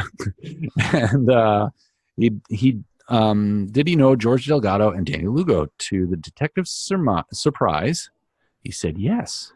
Lugo was employed at the gym and Delgado worked out there. Besides that, they were hardworking businessmen. He never looked into anything else, and he oversaw the past of the other guys. He'd represented both before the IRS. Silence fell between the men. Ed, I still don't figure how I fit into all this. Dubois handed him a copy of different deeds and stuff, and he had notarized them all. Somehow his signature was on these papers. Oh, damn. The accountant's memory suddenly improved. Actually, Lugo and Delgado brought in some Latin guy with a passport for ID. Maybe this was the man Dubois was asking about. Did a woman come with him? Dubois then pointed to another signature on the deed, that of Diana Schiller, and he produced a copy of her passport. She'd left the United States on November 18th, but her signature appeared on the documents dated November 23rd and 24th. How did you possibly witness the signature of a woman who was in South America that day? Was any other woman here impersonating her? So, John's standing there. He's just like, I'm trying to think about this. She's like, maybe? Yeah. Perhaps it was signed before he received the papers, they thought. He agreed to set up a meeting with Lugo and Delgado to straighten out the matter. He was basically just like, he was a proactive notary. He was taking kind of the notary part of the being a notary out of it. And he was like, yeah, you can just sign that, and like, I'll say I watched. So they took this to the state's attorney's office before switching to private practice, and this went back and forth for a while. They went through legal offices, and they set up a meeting with Lugo and Delgado. Lugo and Delgado hadn't arrived. A short time later, John strolled through to announce Delgado was on his way, and he pulled out the photos of Schiller and asked John if he'd look familiar. He said no. Delgado arrived alone, and Dubois quickly sized him up. His demeanor was meek. He possessed few, if any, ingredients that established a strong impression. This went back and forth for a while. I'm not going to comment on anything. After he asked him about the kidnappings and stuff, he said, I'm not going to comment on any of that. Dubois jabbed a thick index finger into Delgado's face. It finally dawned on me as to what really happened here. And he goes, yeah, really what? And he said, had you killed Mark Schiller that night as you had intended, this would have been a perfect crime. You had his cash, property, cars, home, plus $2 million, blah, blah, blah, blah, blah, blah, blah. You had his phone calls diverted from his home to the warehouse where you had him chained to the wall. Meanwhile, Delgado's probably standing there all baffled, right? He's just like, oh my God. All of a sudden, all the color leaves his face, and he's like, if he died, you would have been successful. But guess what, asshole? He's alive and well, and you're going to jail. So all this is transpiring, and yeah. That's interesting that this is all going on. I mean, he basically has a face-to-face with this guy, and the guy's just like, I'm not talking. I'm a badass. And the other guy's like, fuck you, asshole. I know he's alive. Yeah, it's like, yeah, I'll talk for you. Oh, my gosh. So all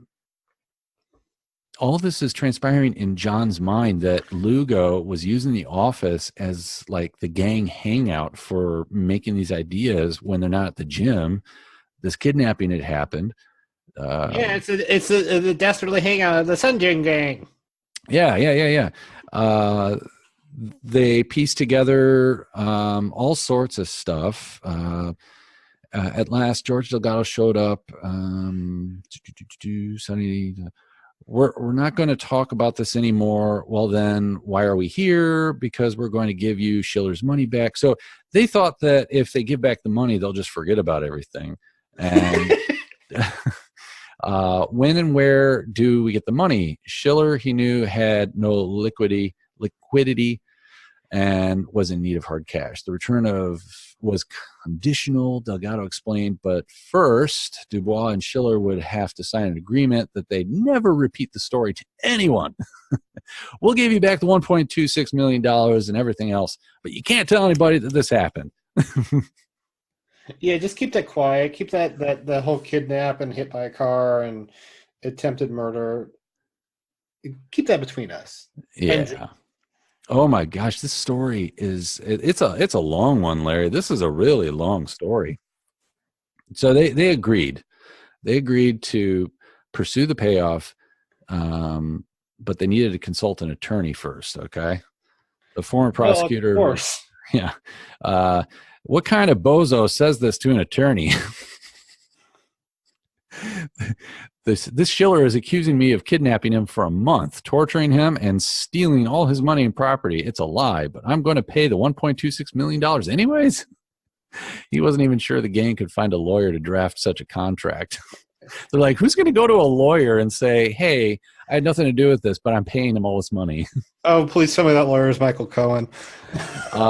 This was the former prosecutor was stunned. So, but by the way, fellas, if you ever commit a crime there and you just kind of blurt that out to a lawyer, the attorney-client privilege, it's not like the movies. It doesn't apply. There's a certain level of like, if you say, hey, I killed somebody, they're kind of obligated to report that. So they did find a lawyer. It was a plantation attorney in his first year of practice. Wait a minute. How is there a plantation attorney in 1987? Is that an active thing? So it'd be like 1995, 1996. So Greenberg didn't know what he didn't know. Lugo he had in what the gang considered a stroke of financial genius, had devised a scheme to bamboozle Schiller. He planned to alter the contract to read 1.6 million Liar instead of $1.26 million, thereby reducing the payment to a little more than $1,200. So I'm guessing Liar or Lear, whatever it is, I think it's Lear. Must be a foreign currency.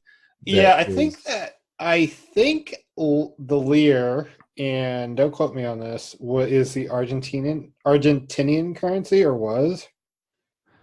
That would make sense.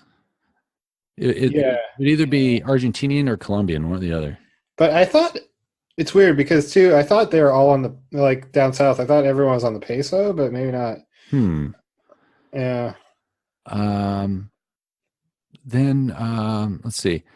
Dubois sent Greenberg a letter to warn him that unless the funds were forthcoming, he'd deliver to the Sun Gym gang a civil RICO complaint. So they wanted to get him on racketeering, all that stuff. Yeah. And we're talking state racketeering laws were being broken, federal and state. And mid-March, though, it was the Sun Gang gym that rented a U-Haul to empty out the old house. And through his Miami attorney, Schiller filed a challenge to the deed, now held by the Bahamian firm D&J International. With legal threats heating up, the gang knew it was time to get out what they could. For the heavy work, Lugo hired a Sun Gym weightlifter who, like Schiller's neighbors, believed the house belonged to Lugo. The bounty he carried out was immense. His load included the 50-inch Mitsubishi television, Persian rugs, bronze sculptures, leather. Oh my gosh, an $8,000 buffet. He took the washer and dryer, freezer, computers, video games. Oh my God, he took everything. They took his favorite, Schiller's favorite snakeskin briefcase and his $600 Cartier sunglasses. They took everything, including what the kids had in there too. Yeah, you don't fuck with the man Super Nintendo. Come on. It was an eerie house cleaning job, Dubois thought, as though Schiller and his family never existed. The house was empty. All trappings of lifetime were gone. The detective placed a call to Columbia to deliver the bad news that he'd been cleaned out. And he's like, the walls are bare. There's nothing here. There's nothing going on. They're gone. They left. They disappeared overnight. Lugo took the dining room table and some paintings. Doorbell took leather furniture and some other stuff. And but soon after that, when they flew back to Romania to tell a few days later, when who's she? Lugo took the dining room table and paintings. He presented them to Sabina, the stripper. And when she flew back to Romania to tell her parents she was happy, prosperous, and engaged, Lugo moved even more loot into their apartment. So he's just loading up the apartment with more stuff. And she's just like, I am so loaded with this guy right now. All my dreams of 007 are coming true. Our 2-bedroom has a bronze sculpture from Rodin. Oh my gosh. Yeah. So now he's living in a small apartment, and he looks like a snob living in an apartment now with a Romanian stripper girlfriend. Basically, he's like that horrible divorced dad everyone knows, like the one who's rich but like half his money's gone to his ex-wife. Yeah, and he's like just hanging out in a studio apartment with like his TV and some like brass sculpture and a stripper girlfriend. Mm-hmm. All these guys just they're really trying to build a case against these guys, Dubois and Schiller.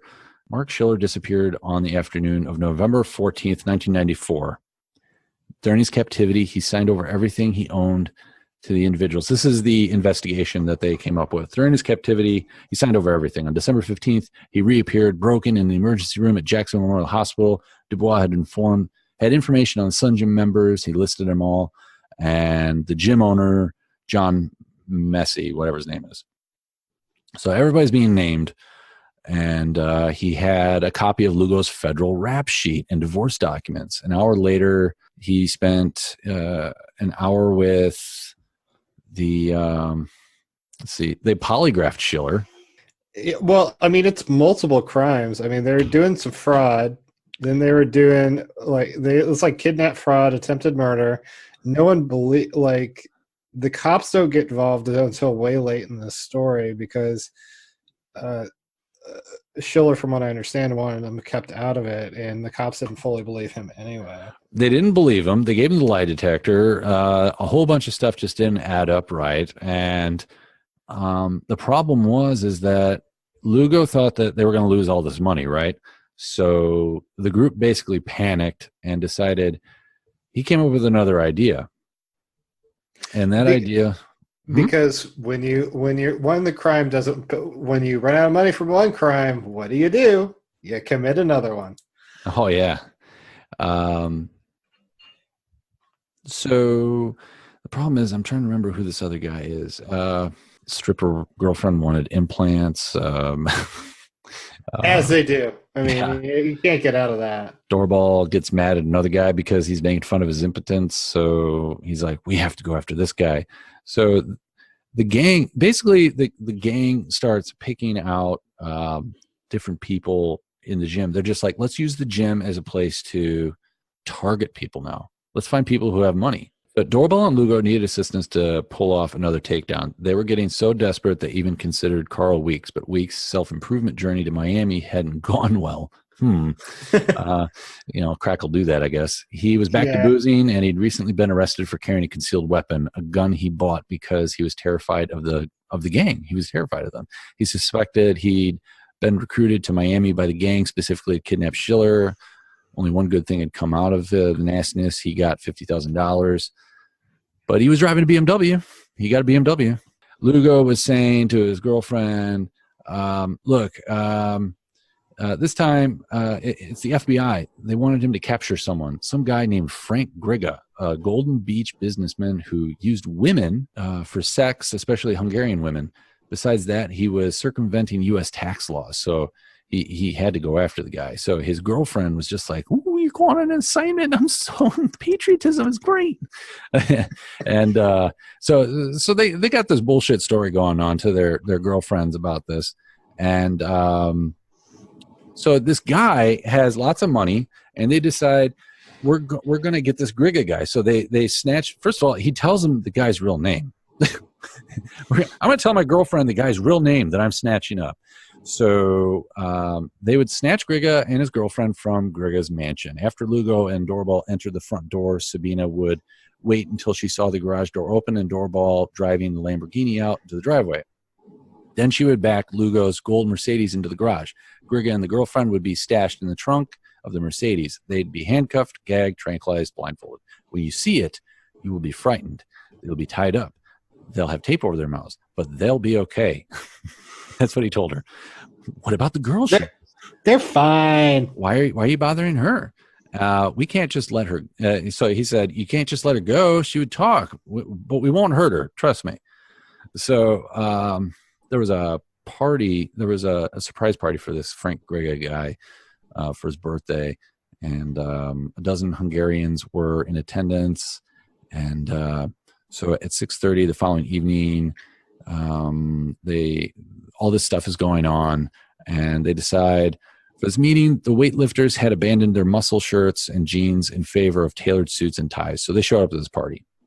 And Lugo did the talk and explained that he and Doorbell were offering a lucrative investment opportunity through some corporation. And they were trying to lure him out. Griga was interested. He might even want to invest more than $1 million, particularly that they could develop some action.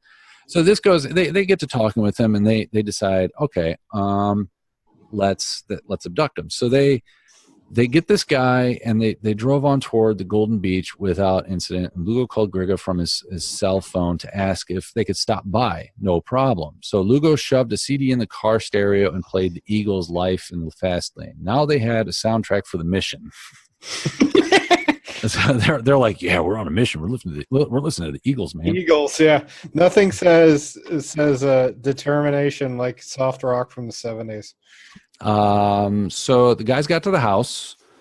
Lugo was carrying a laptop computer in one hand, he stuck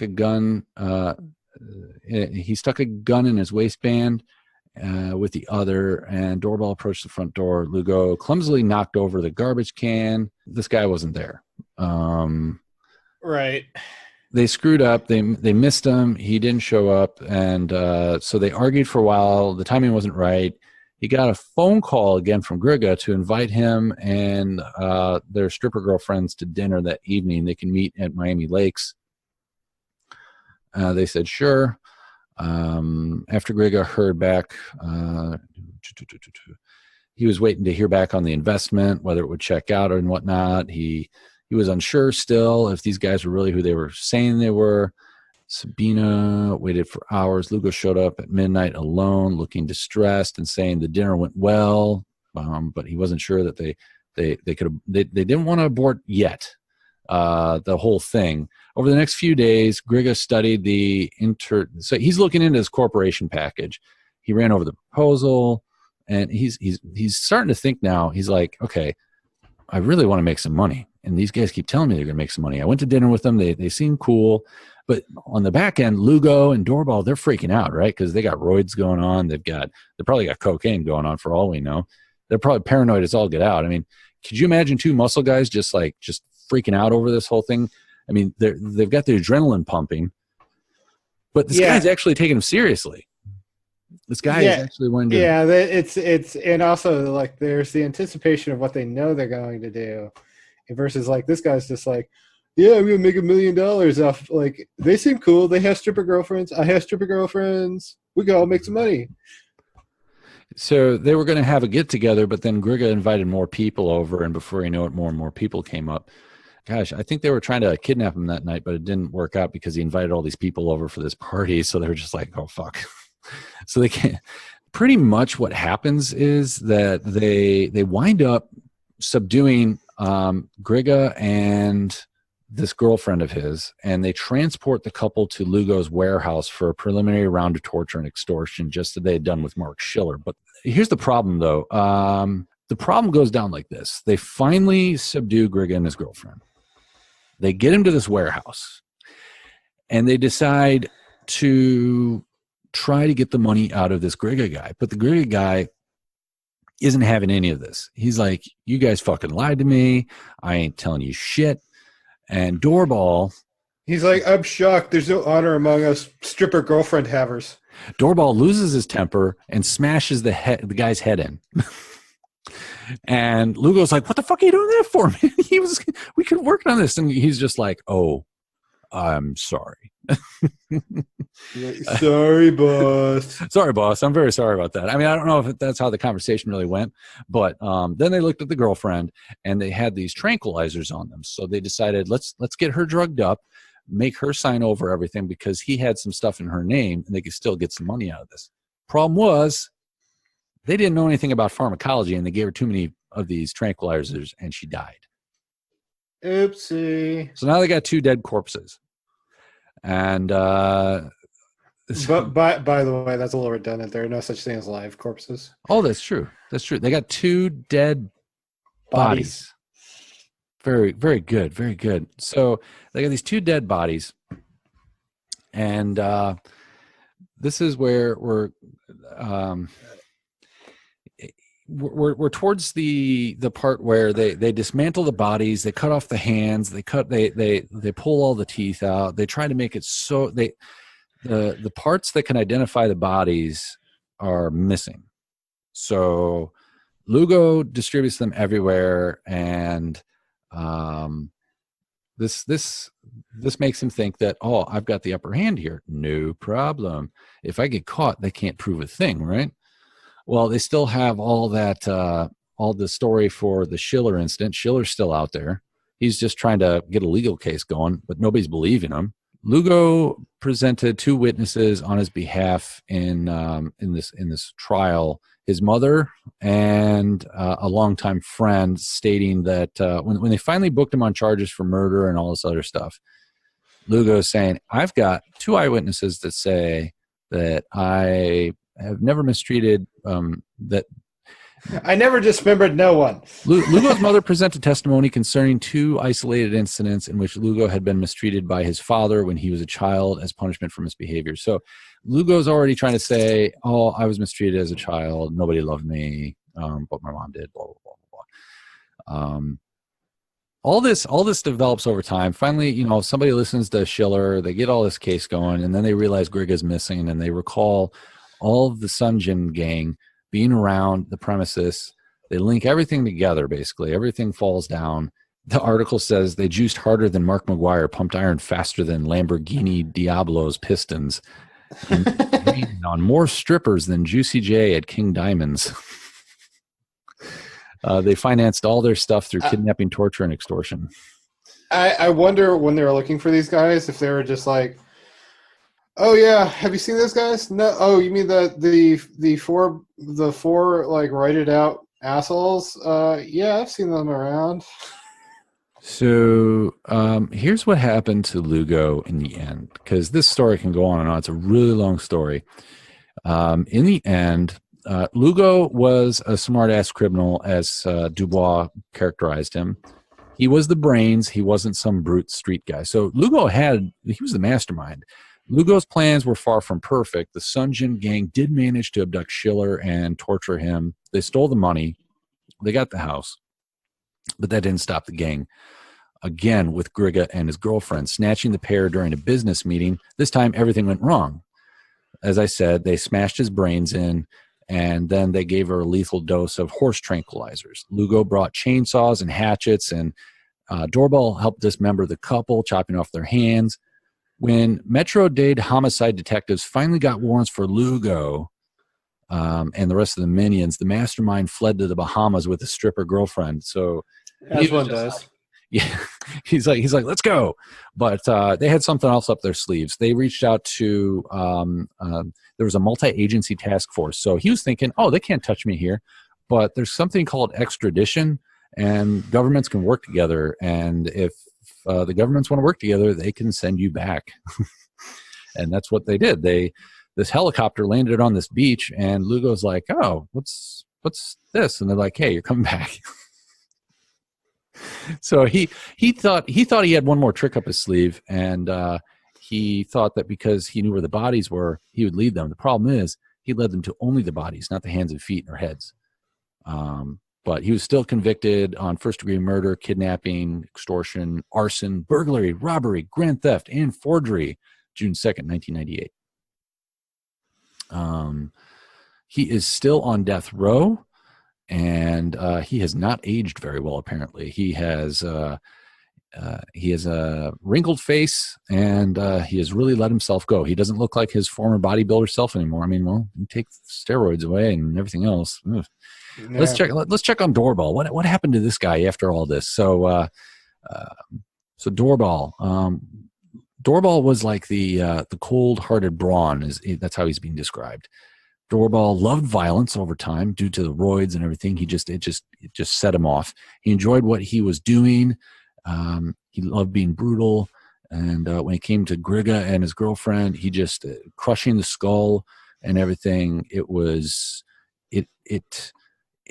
It drove him to do more crazy stuff, I guess. And he just thought he could do no wrong. Like nobody would catch him.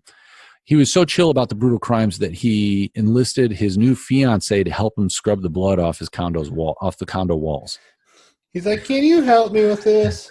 I didn't mean to squeeze so hard. It went everywhere. Can you? If you grab a sponge, I promise you, this will only take maybe an hour. It reminds us, like when I first started weightlifting, I went to visit a friend's house, and they asked me to get something out of the fridge, and the fridge handle was sort of broken, but not really. And then I ripped it off the door. That's kind of what happened. He just overestimated and accidentally crushed that guy's skull. Doorbell's quoted as saying he'll never see daylight again after he got arrested. He just realized, oh, nope, I'm done. So what happened to George Delgado? What happened to George Delgado? So current status of George Delgado. He is free. At the end of all of that, George Delgado was characterized as being meek. He wouldn't hurt a fly. Schiller said that he must have been forced into this by his gang. That Lugo wanted to kill him, but Delgado, he wouldn't have killed him.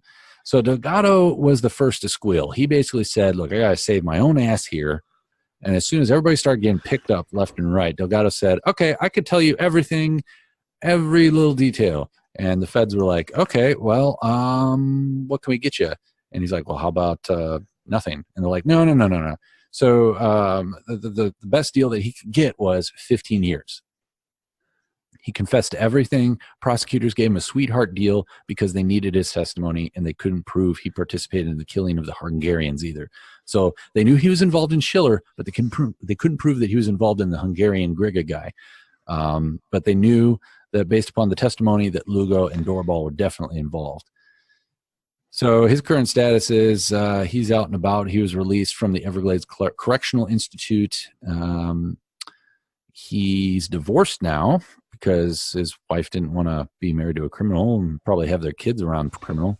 3 days before Christmas, Delgado in 2008 was arrested for a felony grand theft. He walked into a Kmart store where he attempted to return $7,512 worth of stolen merchandise.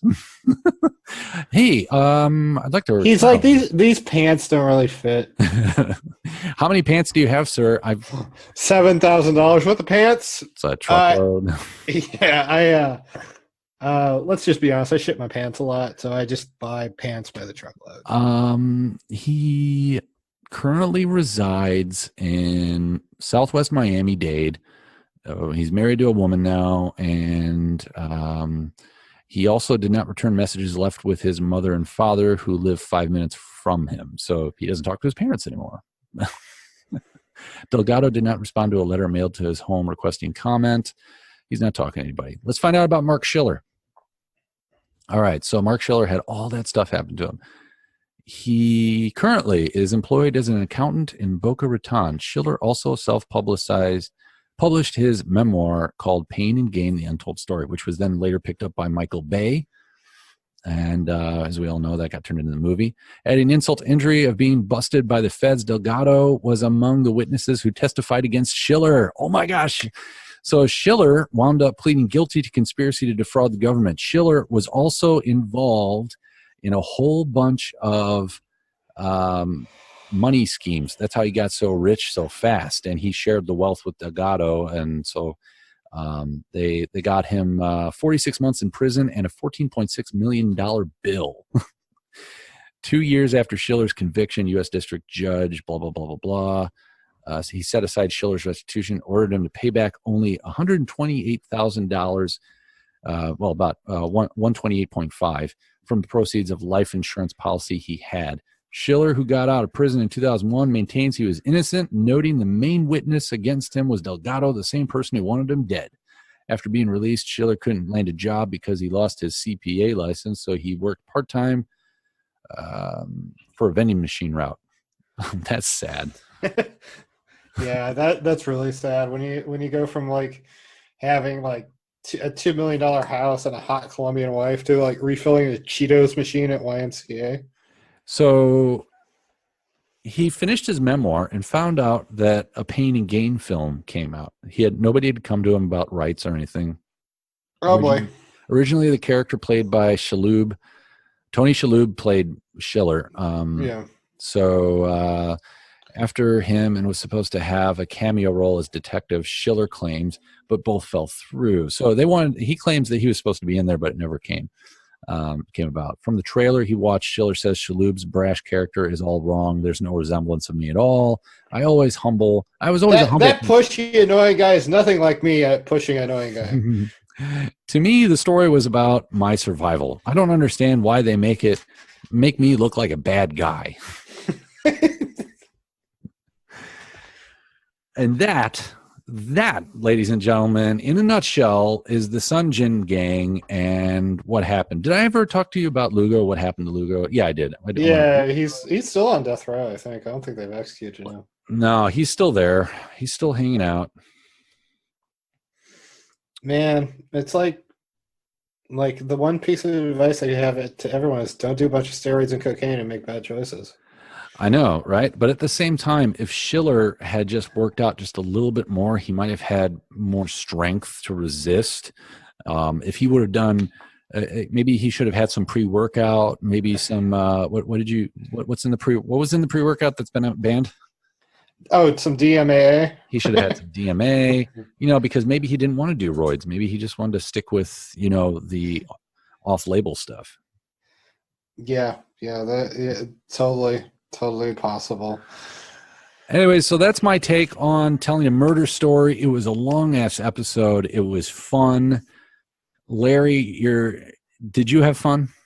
I had a great time, Georgia. That's it. You're Georgia. No, I'm kidding. No, I had a great time. We should do this again. Although there's not really a lot of bodybuilding murders. But you never know. So if anyone knows of any bodybuilding murders, give us a shout. And as always, people, you keep setting your goals and you keep at it.